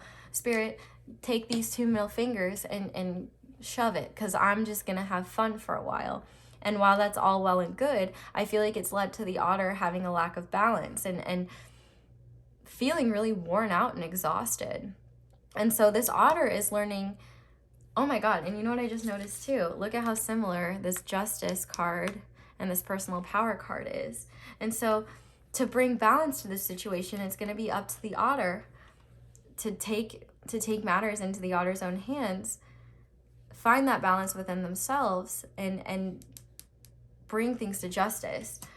You know, if this is a connection that's over, then maybe that's giving you closure or apologizing for something. If this is in separation, maybe that's reconciliation. Maybe it's this person just coming to the conclusion that they need to find balance within themselves. They need to meditate, like with this and breathe. Like they need to learn how to go within. They are so busy pushing away anything that is triggering or provoking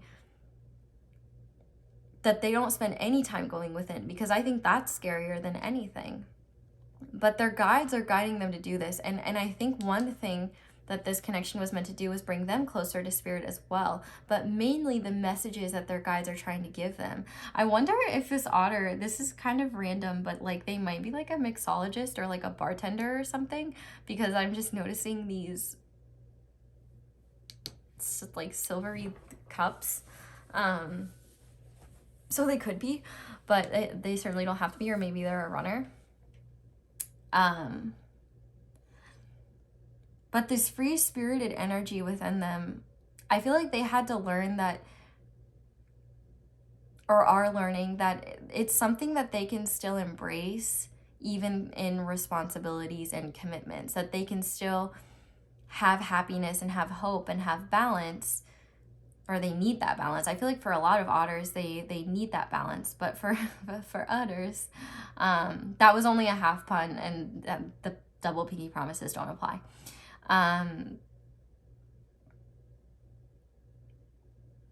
Saying my whole spiel about the pinky promises made me lose my train of thought. Thanks, ADD.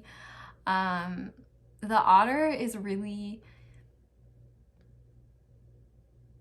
learning to take accountability. And that's one of the biggest things, that they're gonna have to learn how to take accountability if they haven't already.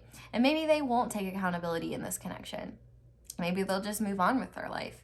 But I feel like the important thing is that spirit gets them to recognize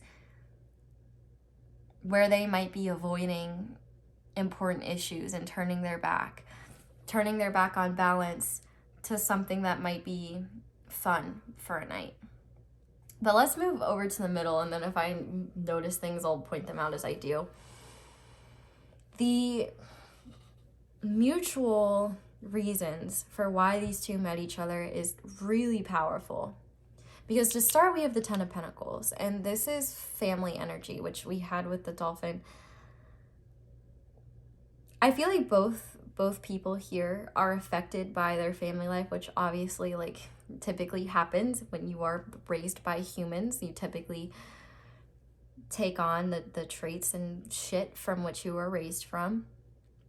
But I think that what's important for both of these two is that they are learning or unlearning things from their family that they thought that they knew to be true, and seeing different sides of it. Like maybe these two come from very different families, or like, for example, maybe one person came from a family where maybe this person's parents are still together and this person's parents are divorced. And so these two have two completely opposite different viewpoints of love, because maybe this person doesn't think that love is real because they haven't seen it. And this person is like, no, I know love is real because, like, you know, I've seen it in my family. Vice versa. That's just that's a pretty specific example, but something like that, where they just have come to make these conclusions about life that the other person has shown that these truths that they've come to assume are real are maybe not as real as they thought. And they might be really deeply ingrained in both of these people because, you know, depending on how old they are and how many experiences they've had, I mean, there's been a lot of time for those beliefs to solidify. But the biggest thing is that there are definitely aspects on both sides where they've inherited things from their family that are not necessarily problematic, but they're learning to get rid of the things that maybe don't align with their truest self, but aligns with what their family believes. And I guess like these two fun fellas sparked in each other I guess were the catalyst essentially for these two to start seeing those family viewpoints differently.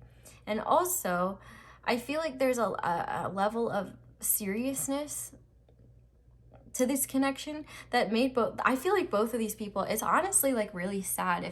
I hope you're with this person. If you're not, I can understand why. And if you've moved on, I can also understand why. Everybody's situation is going to be different, and you're entirely valid in whatever you choose to do and whatever you want to do. You still have free will, and no matter what the spirit world wants, at the end of the day, you still have free will. But I think what spirit is kind of stressing here is the fact that we have the Magician. The Magician is, one, indicative of very high level soulmates, but two, about wielding, what is it? Personal power. So we appreciate power. That Grimes song. I feel like I've talked about it in so many different readings, but I don't know, maybe it's just been replaying in my playlist too much, or spirit just likes using it as an example. But what I was saying with that seriousness of the family thing, I think that these two saw each other as like potential life partners, and I think that freaked the otter out. And for the dolphin, that was scary because they didn't want it to end, and maybe they had these fantasies of like them, you know, being together for the long haul and having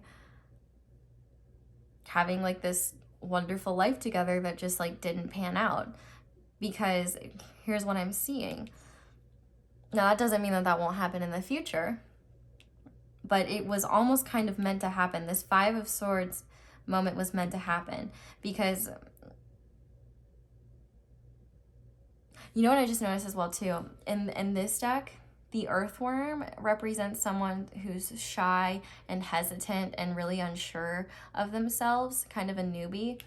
And I think that these experiences, this Five of Swords experience, whatever went down in this connection, really severed that idea of naivety,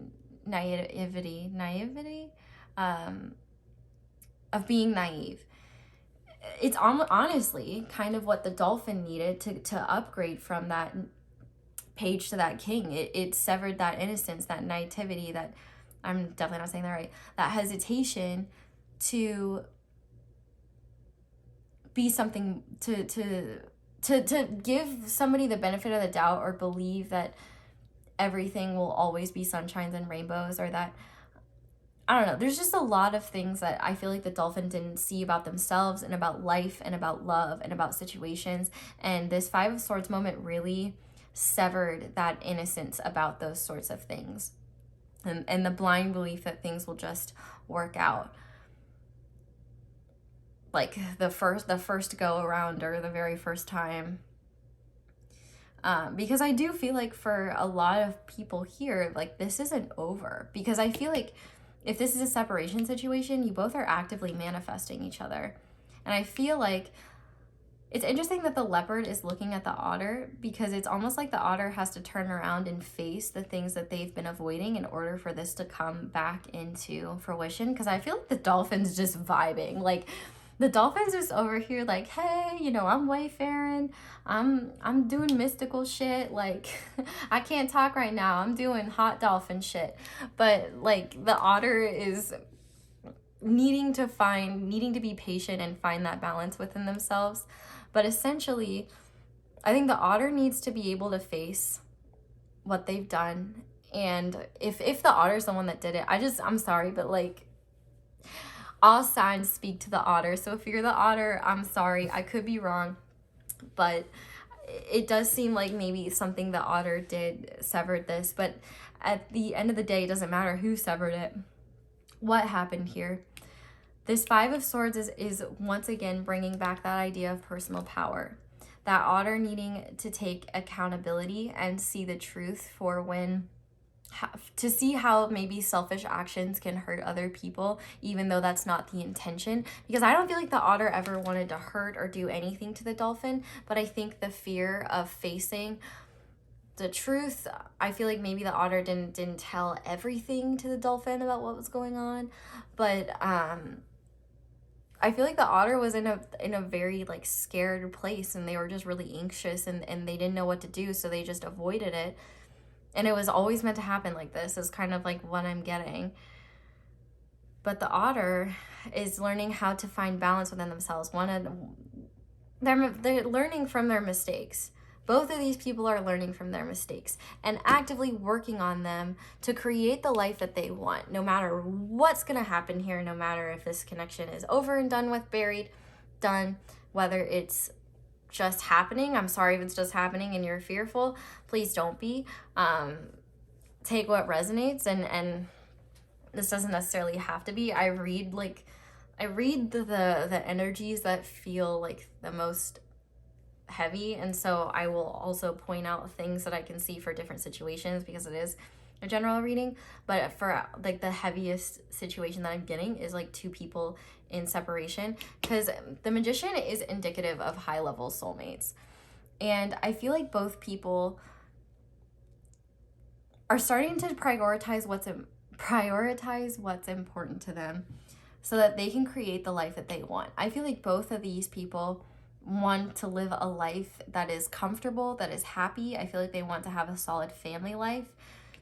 And I feel like now they're just working on themselves and working on their personal power and standing in their power, so that they can overcome any slights against them or any slights that they've done against others on both sides, to just take accountability and also not take things so personally. Because, like, I feel like the dolphin maybe took what the otter did, if that's what happened, really personally, and took it like, what's wrong with me? Why wasn't I enough? Why wasn't I good enough for this person? And then, you know, the dolphin had to learn that it wasn't as personal as they deemed it to be, and that takes maturity. And so that's part of this maturing aspect here, where this dolphin had to grow in their mindset and learn to detach from their emotions, so that they can understand that there are situations bigger than them, and that things that this otter did aren't as personal as the dolphin might have taken them originally. There's a lot of maturity and understanding and detachment from the original emotions the dolphin felt for the otter here. And so the otter now, in turn, is going to have to see things from a more balanced perspective and be willing to integrate the things that they love about themselves and the things that they want to change. But I feel like both parties are working on themselves right now. They're working on the things that they need to work on the things that I've been talking about. And I feel like these two people were meant to meet each other, so that they both could stand in their personal power and create this Ten of Pentacles legacy that they truly want and manifest the life that they want. These two are both magicians. They're very powerful manifestors. And I feel like honestly, if both people want to manifest one another back into their lives, they absolutely can. And if they want to go their own ways, they absolutely can. These are two very powerful people, and no matter what, the goal is achieved through this connection, whether it's something that lasts or something that doesn't. But I think that the only way it will last or it will be strong is if both parties are in it and willing to work through the differences and the difficulties and overcome the things that have happened here. Whew, okay, that was so much.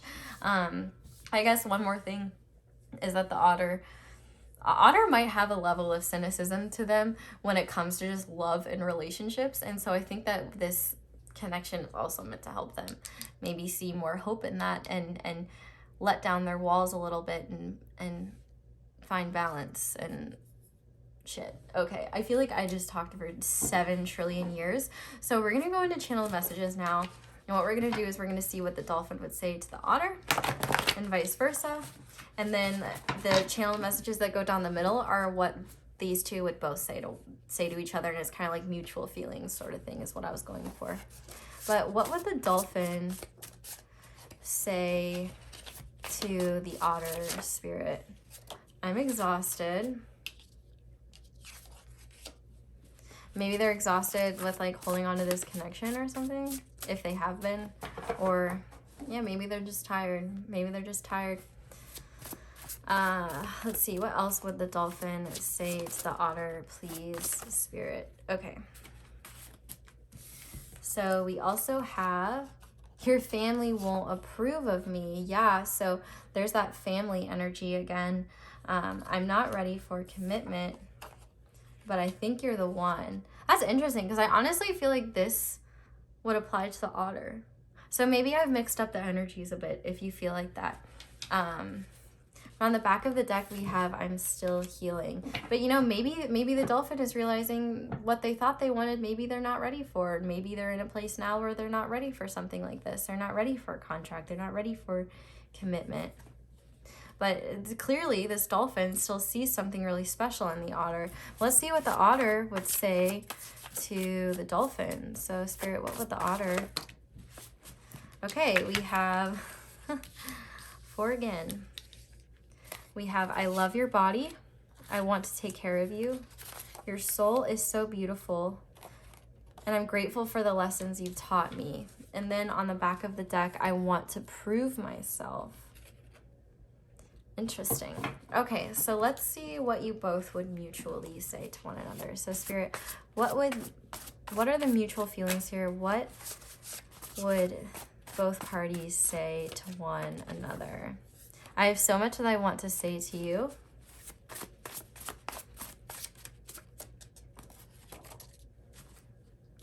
I'm not being authentic. And I wonder if that authenticity, you know, maybe if you haven't talked to this person in a while, that authenticity could be like a lot of things. Like maybe I'm not being authentic about how I actually feel about you. I'm not being authentic about where I want this connection to be. Take that one how it resonates. I know you're the one. Oh shit, we got both of them.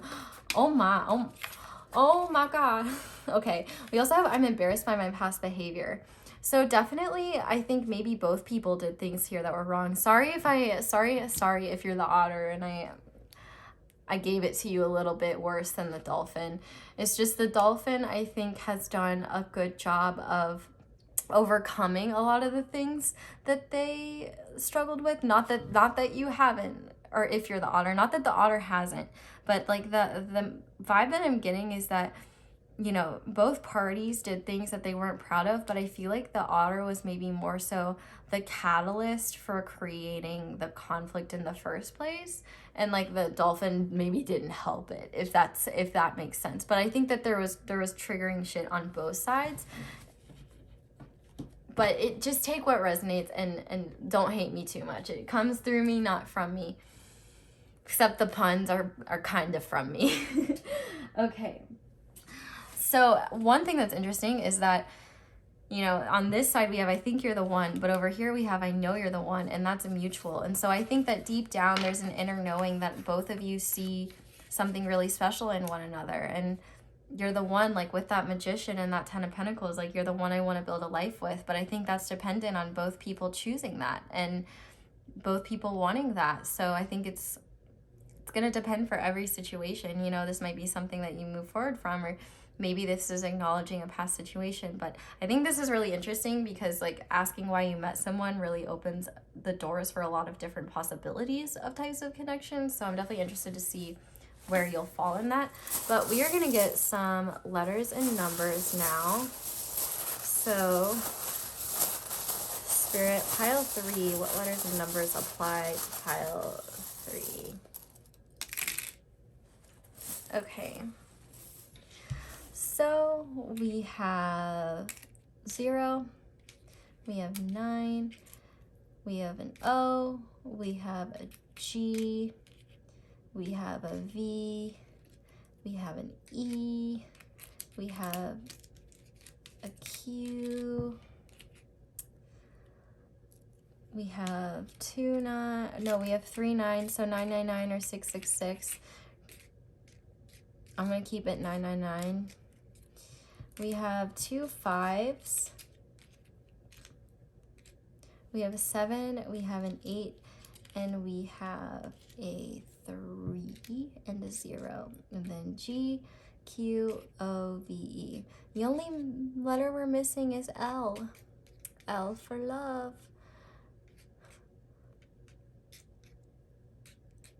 GQ could be significant in some way. Or like the government, maybe. 98. I'm also seeing like 98 and 93 or something like that. 55.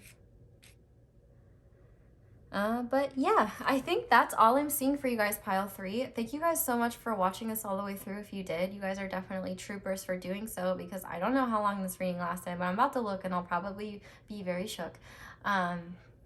Thank you guys so much for watching this all the way through. I think I literally just said that. Oh my God. This is what I live with every single day, my ADD shit.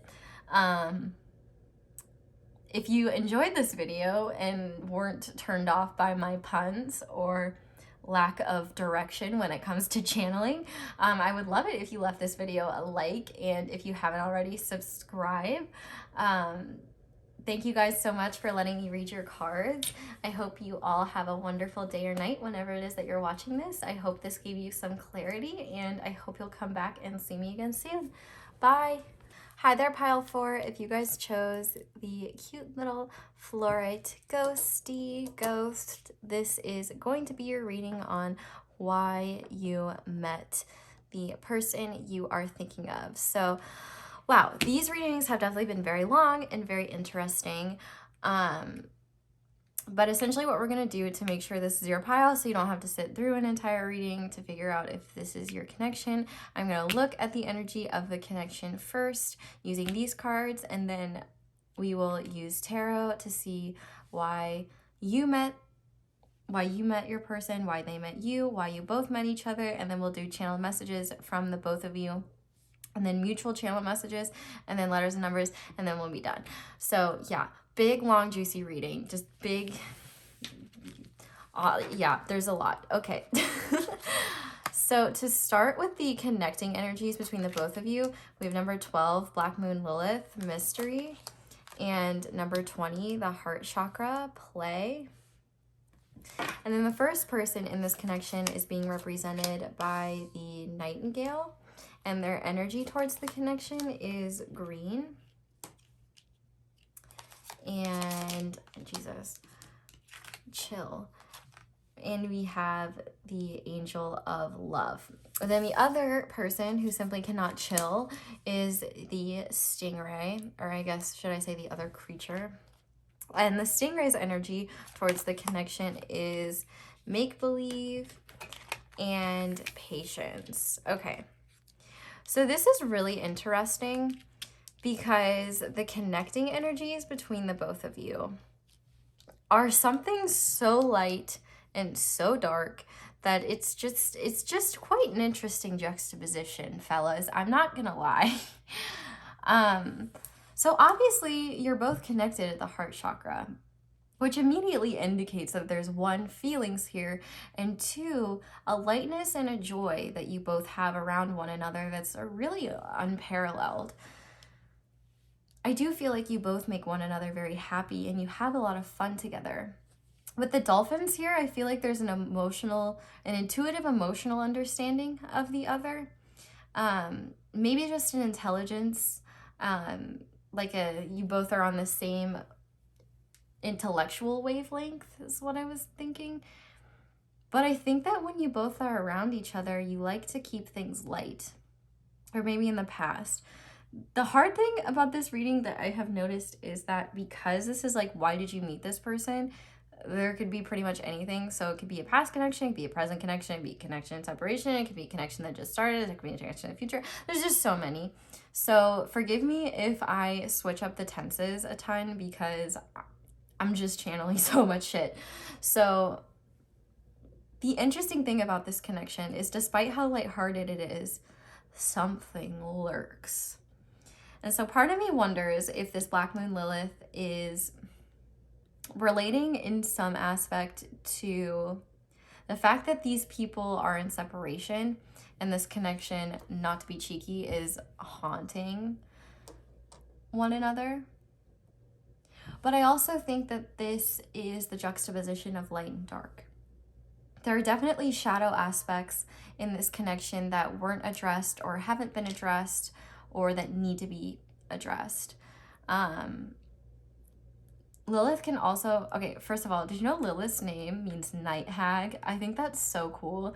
And if you don't know, my cash tag is palehag, so I was like, oh yeah, night hag, like, I totally vibe with Lilith. But I definitely think that there is an element here of rebellion. Like maybe these two, I don't know, it's like so weird. Okay, the energy that I'm getting is like when these two are around each other, they're like always trying to have a good time, keep things lighthearted and fun. But then there's this much deeper, more subconscious depth of feeling here that scares the shit out of both of them. And neither one really wants to address it. And there's also like darker themes here with like, you know, maybe this was like a very sexual connection. Like, I mean, let's be real, dolphins, aren't they like one of the only other species that just like have sex for fun and not just to procreate, like aside from humans?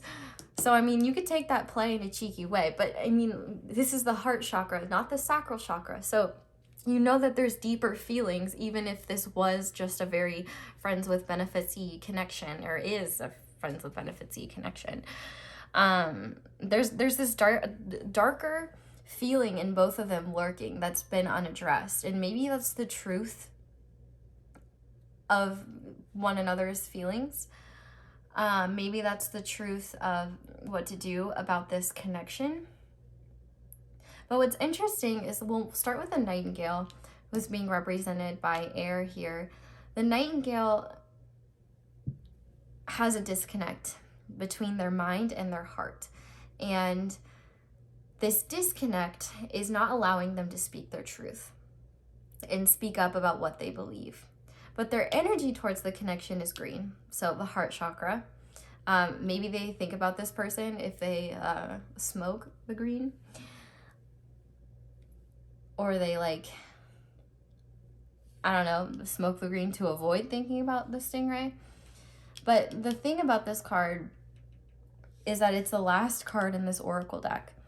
And it talks about growth, like major growth, like growing so wild that nobody can tame you. And even if somebody trims you, it'll never stop.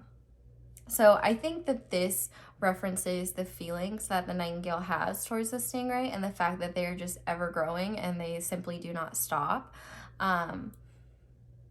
Or if it's not feelings towards the stingray, it's feelings because of the stingray that they will just keep growing and they will not stop. There's definitely an element of love here, and I definitely feel like this nightingale has been guided by their angels in this connection, or learn lessons from this connection about love. I feel like the nightingale still has a lot of love for the stingray. And they wish they could be honest with the stingray about their true feelings and maybe it's almost kind of like they turned their back on the stingray because they didn't want to face their feelings, because they were maybe really afraid of their feelings. They were afraid of how those feelings made them feel. And there's an essence of rebellion here. Like, it's like both parties were rebelling against their feelings. Nobody wanted to I hate this word. Like, Spirit's wanting me to say take the L and just admit something. But I don't think admitting something is taking an L. Maybe you both perceive it as taking an L, not to roast you guys. But, which, I mean, we gotta roast the stingray. Like, what the fuck did you do to Steve Irwin? Let's talk about that for a second, huh? Okay, I'm just kidding. But seriously, I'll never forgive you for that if you're the stingray or your person.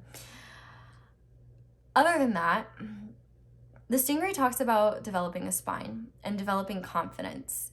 And make-believe talks about a change in perception and learning to be more optimistic, one, and not see things. I feel like the stingray thought that like happy endings were literally just make-believe and that they would never, like they don't happen. But as the stingray is starting to develop confidence in themselves, they're starting to see how things can get better. But I feel like this stingray definitely needs time, and they're being really patient with this situation. Maybe at times they wonder if the connection as a whole is even real. Like, sometimes they're like, does the nightingale even feel anything for me? Do they like even have feelings for me at all? Because I feel like the interesting thing is that while the nightingale is afraid to speak their truth about how they feel, the stingray, I think, is aware and totally acknowledges how they feel, like the deeper feelings and the more lighthearted feelings towards the nightingale. But they maybe just haven't had the confidence to express that, whereas there's a disconnect for the nightingale about speaking about it. And so maybe they feel like, well, the nightingale doesn't feel this way about me, so like, or they're not telling me that they are. Is this all in my head? But then there's this part of them intuitively, and as they grow and as they become more confident in themselves, that they're realizing that this isn't just make-believe, that this isn't just all in their head, that there's something real and there's something deeper there, because this connection, spoiler alert, is haunting the shit out of both of them. And that wasn't even, I didn't even pick that crystal on purpose. I was just doing whatever, and whatever worked. So there's definitely this feeling like there's things that need to be addressed. There's things that are lurking in the subconscious, in the shadows. And there's shadow aspects that are being triggered in both of these people through this connection, which is interesting because I feel like on the surface, it's just lighthearted, good vibes, fun. But underneath all that, there's a lot more going on. And I feel like this stingray is just trying to be patient because they're just trying to grow and take time and figure things out. Whereas the nightingale, I feel like, is being divinely guided to keep growing so that they can become more in tune with their heart and what their heart wants them to know and things like that. But yeah, there's definitely light and dark at play here. Maybe somebody feels burned by this connection, or maybe because like Lilith can talk about a woman wanting revenge, like a woman specifically because Lilith is a woman.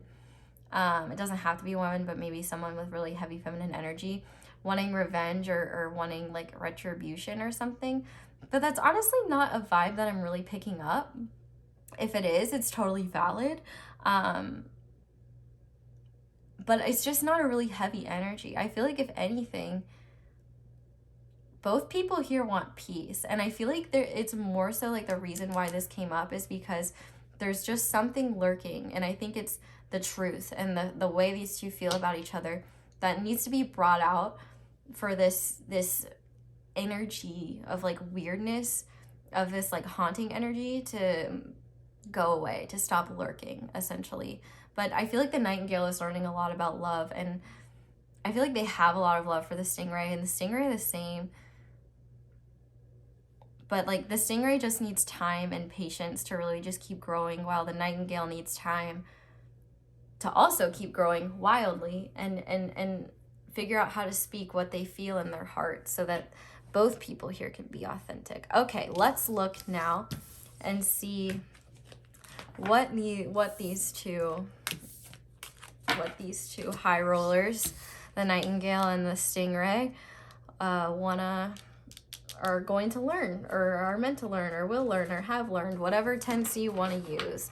Hopefully that interpretation made sense, because there are so many possible tenses, it's hard to know. So we're going to use the Intuitive Night Goddess Tarot for the Nightingale. We're going to use the Wild Unknown Tarot for the both of them, and we're going to use the 8th House Tarot for the Stingray. So I already shuffled these off camera, but to make sure you guys don't feel anxious like I didn't shuffle them or they weren't shuffled enough, I'll shuffle them a little bit on camera as well so that you can be at peace. I want you to have that. And we'll just take 4 cards for each creature, and then for both that mutual, and then I'll do my interpretation for that. So Spirit, why was the Nightingale meant to meet the Stingray? All right, top off, I guess. Okay, so to start, we have the Knight of Wands, the 9 of Cups, the 2 of Wands, and on the back of the deck we have the Knight of Swords. Okay, and then let's see, Spirit, what about the Stingray? So this is, like I said, the 8th House Tarot. This deck and that deck and this deck are both on Etsy, and this one is on Amazon, if you were curious, because I know people ask sometimes. Although when it comes to Etsy, I don't know how, like, if you live in a different country, I'm not sure if these things will be available. I think it depends on the seller, truthfully. But let's see. Spirit, why was the Stingray meant to meet the Nightingale? Why did the Stingray meet the Nightingale? What are they meant to learn? Okay, well, I want to take this one. So we have the Hierophant with Taurus. So we're going to cut that now. Let's see what else. So we have the Page of Pentacles, the Emperor with Aries, and on the back of the deck we have the World and Saturn. Okay. Now let's do down the middle and see why both people needed to meet each other and why they did meet each other. Oh shit. Am I pulling this the wrong way? If I get anything in reverse, I'll fix it to be... Okay, no, yeah, I'm just holding the entire deck in reverse. So I wanted these to be upright unless it came out that way and I felt like it was meant to. Okay, Spirit, why did the Nightingale and the Stingray meet each other? Why were they meant to meet each other? Why did they meet each other, please? I feel like I'm gonna do it again. I feel good about that cut. Spirit, why did pile 4 and their person meet each other? Why did the Stingray and the Nightingale meet each other? What was the purpose? I want to go right here. Thank you. Okay, we have the 8 of Wands. We have the 8 of Cups, the Queen of Cups, and on the back of the deck, the King of Cups. Yeehaw. All right. Can we say counterpart energy? Alrighty. So, where do I want to start? I want to start with the Nightingale. So, why did the Nightingale meet the Stingray? Well, if you notice, we have 2 knights here, which are all about action. And we have the Knight of Wands and the Knight of Swords. And one thing I think the Nightingale knows how to do is follow the fun and follow the passion. But I think that maybe the Nightingale has had trouble acting upon a lot of their desires, because really with the Knight of Swords being here, this is all about speaking your truth, and that this connection is meant to help the Nightingale speak their truth and speak from the heart in ways that they haven't. But I feel like the Nightingale has had to learn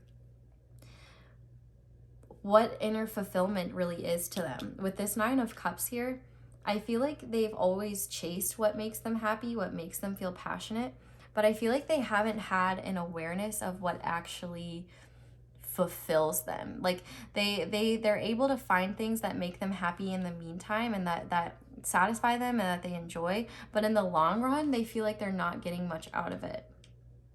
And so I feel like one thing that this Stingray person was meant to do for the Nightingale was show them how a romantic connection can actually be very fulfilling and bring the Nightingale inner fulfillment.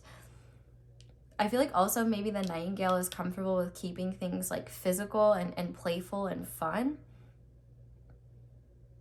And this connection is meant to bring out those deeper emotions here, which is interesting because we have the King of Cups and the Queen of Cups here. And so I definitely think that both parties here were meant to bring out emotional maturity in the other. These are emotional counterparts, despite the Nightingale being represented by air. But air needs the maturity and the emotional maturity to not be afraid to speak their truth about their feelings. Because right now or in the past, this Nightingale definitely has been afraid of speaking their truth, has been afraid of being open about their feelings. And what's interesting is that we have 2 8s too. Leo energy with that. And 8s are an infinity symbol as well. But this Nightingale being the 9 of Cups, I feel like there's a level of learning what truly fulfills them with this connection. I mean, I do feel like they have been very fulfilled by the Stingray, or maybe the Nightingale needs to be the one to offer the Stingray that last cup to create that 10 of Cups.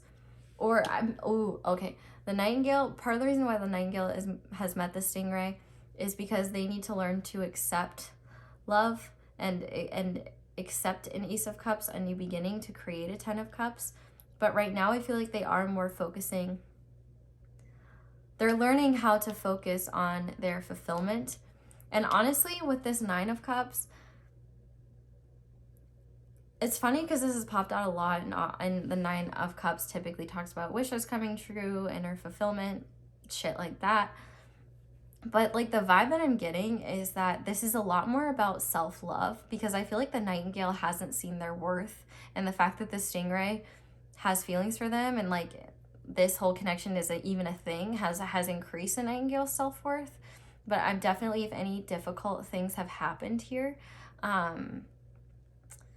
that has maybe made the Nightingale question their worth, but they're supposed to overcome that. Because what's important is that the Nightingale is meant to learn from this connection that they deserve inner fulfillment and happiness. And a lot of the willingness to even be open to inner fulfillment and happiness is self-esteem and self-love. So definitely one thing the Stingray has taught or will teach or is meant to teach a Nightingale is how to love themselves truly. And that doesn't mean that the Stingray will directly show them that, but it means that the Nightingale will learn through the lessons that they have encountered with the Stingray that they are worthy and that they are deserving of that. With the 2 of Wands here, I feel like this connection for the Nightingale is a lot about self-discovery and understanding more about themselves, and maybe taking on a more active role in speaking their truth and going after what they want. Maybe they've really held themselves back from going after what they want due to fear of actually getting what they want and it going to shit, or making a decision that they then find out is the wrong one. I feel like there's a lot of uncertain energy with the Nightingale, and what it boils down to is that the Nightingale, I feel like, is maybe naturally good at showing how they feel through physicality and through their physical actions, but speaking directly and authentically about their truth is something that they are learning through this connection, or have learned, or should learn, or hopefully will learn. But moving on to the Stingray here, there's something much more intense brewing. And I feel like for the Stingray, you know, the Stingray talks about building a spine. And, you know, we've got the Ram and the Bull here with Aries and Taurus, the Hierophant and the Emperor. And so this connection was definitely meant to teach the Stingray how to, or will, or is going to teach the Stingray how to take control of their life and what they want, and know what they want to invest in, and what is a solid commitment to them, and like maybe be confident enough to even look into having a solid commitment. I feel like they're just finally starting to see themselves as somebody worthy of investing in, and somebody worthy of creating the life that they want. And maybe this Nightingale inspired the Stingray to work harder on their finances, and so maybe that's something that they're working on. But with this Hierophant and this Emperor here, this Stingray is meant to gain more control in their life and control over all of the shit in their life. With the World here and Saturn, I definitely think there's a lot of karmic resolution that this connection triggered the Stingray to have to deal with. So like maybe this was connections outside of this, or just other karmic things. But I definitely think that this hasn't been the easiest connection for either party. And this connection was definitely meant to resolve karma in some way for the Stingray. I also think with the Hierophant, it was meant to bring the Stingray closer to God, closer to their spiritual side, and closer to their inner compass, because there is a level of feeling confident in their decisions, and being okay with taking control that maybe they didn't have before. Like maybe they were more so just go with the flow, or they just kind of let things happen as they would. It's kind of interesting because like I don't feel like either party here is more or less intense. They're kind of equally intense in different ways. And but there's also like a lightness to everything. And I think that with that plague card that came out with that heart chakra, that's why I feel like at these two creatures' cores, the lightness of what they feel, they would both try to focus on that rather than all of the deeper stuff lurking underneath. But the reason why these two are both meant to meet each other is, first of all, they're counterparts. And that doesn't mean that they're going to be together forever, but they both were meant to develop a sense of emotional maturity with one another. Maybe I should hold them this way. There's definitely a psychic connection here. So I feel like they're learning, part of this connection was meant to awaken a lot of those psychic abilities or deepen them. I definitely feel like this is the type of connection that is not easy to let go of. And what's interesting is that we also have the Eight of Wands and the Eight of Cups. So I think that this connection, God damn it, I can't pick it up with my nails. This is the only time I feel like my nails are a con. We have the Eight of Wands and the Eight of Cups. So I feel like neither one wanted to really address the emotional depths here. But I feel like both were cool with the physical action. But what has brewed is this emotional maturity, which is what they're meant to do. But also, I think that this Eight of Cups, one thing that this connection was meant to do was to help them move on from really difficult emotional connections from their past, that maybe this is what this karma that the Stingray was attached to. So maybe the Eight of Cups applies more to the Stingray, and the Eight of Wands applies more to the Nightingale, because we all have all those wands. So maybe the Nightingale needed to maybe feel more confident to speak on their feelings and take action towards their feelings. But no matter what, there is a feeling of both people here needing to take power within themselves, and also learn how to process difficult emotional things that they maybe haven't been able to process, or maybe they haven't fully stepped away from. And I feel like in the Nightingale's case, they just like to keep things light and maybe just try not to try not to rock the boat. Like whatever's going on, they're cool with. And for the stingray, I feel like maybe both of these guys, just maybe they weren't into commitment, or they both were working through their own emotional issues.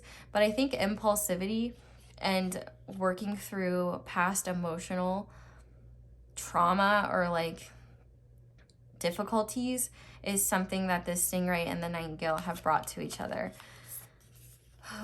This is like kind of confusing. I've also been reading for like 4 hours, so I'm like super tired. But so forgive me if I'm not at my most energetic and I might be a little bit more all over the place.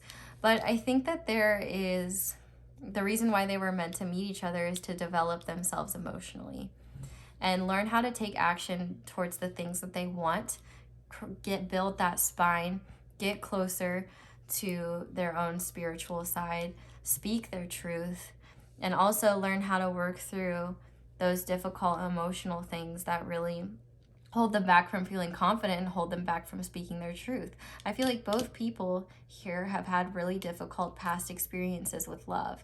And I think that when these two came together, or if they are coming together or whatever,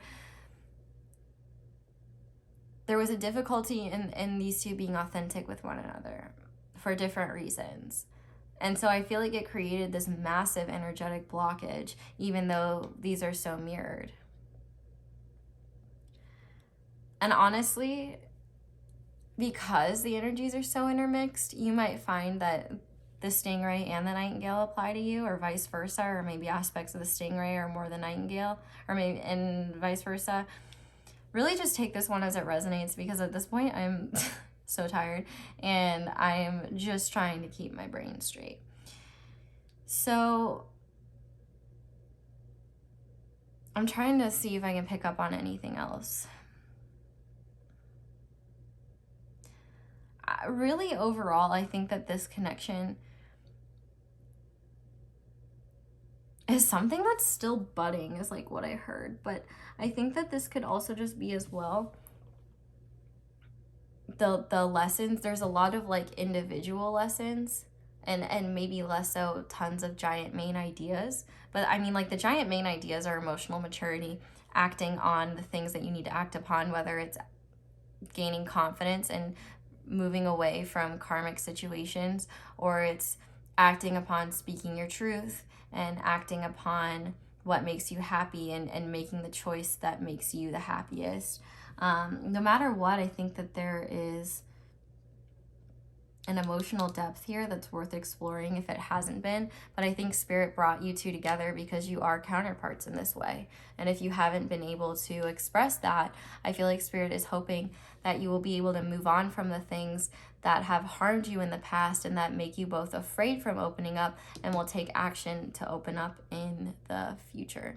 So I hope that made sense. But now what we're gonna do is channel messages. Sorry for complaining about being tired. I shouldn't do that. I'm really like, I'm fine, but I want you guys to have the best experience. And sometimes when I feel like I'm not being like the best reader ever, there's usually a reason why. Okay, so we're gonna look at channeled messages from the nightingale to the stingray first, and then we'll do the stingray to the nightingale, and then we'll see like what's mutual, what they both want to say to each other, what they both feel about each other. Okay. So, Spirit, what would the nightingale say to the stingray if they could be completely honest? Okay. I can't be the person you need me to be right now. I want to take control of this connection. There are things I'm not ready to tell you, and on the back of the deck, I don't want to share you. Well then, honey, you're going to have to figure that out, because you can't be... I'm going to pull one more card from the nightingale. Nobody makes me feel the way you do. Okay, and so then let's see. What would the stingray say to the nightingale? Spirit, what would the stingray... Okay. Yeah, there's so many. Okay. We'll take these guys. So, We have, I hope we will be together one day. And if you're with this person, the channel messages might not resonate. Some of them might. Just take what resonates. I want to build a life with you. You're my muse. How can I ever repay you? I will always love you. And on the back of the deck, I bury myself in work to keep you off my mind. But let's see what the mutual feelings between the both of you guys are. So what would pile 4's connection, what would these two say to one another if they could be completely honest? What are the mutual feelings here, and what is their truth? Okay. So we have, I want happily ever after with you. I use humor to hide my feelings.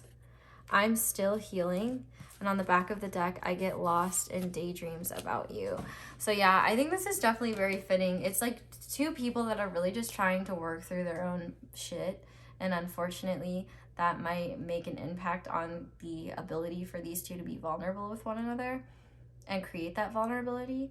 But I think that Spirit brought you two together, these two crazy kids together, to challenge you both to grow out of your habits that stop you from being vulnerable or being honest about your feelings, that stop you from addressing the deeper emotional complexities of a relationship, that stop you from being upfront and honest with somebody. I think that for both of you, you haven't been truly open and authentic with somebody in a long time, or you wanted to be with this person, but you couldn't find a way to be. And I think that's something that Spirit wants to help fix. And I think if anything, you two were just triggers or like catalysts for you both to do the inner healing work that you needed to do anyway.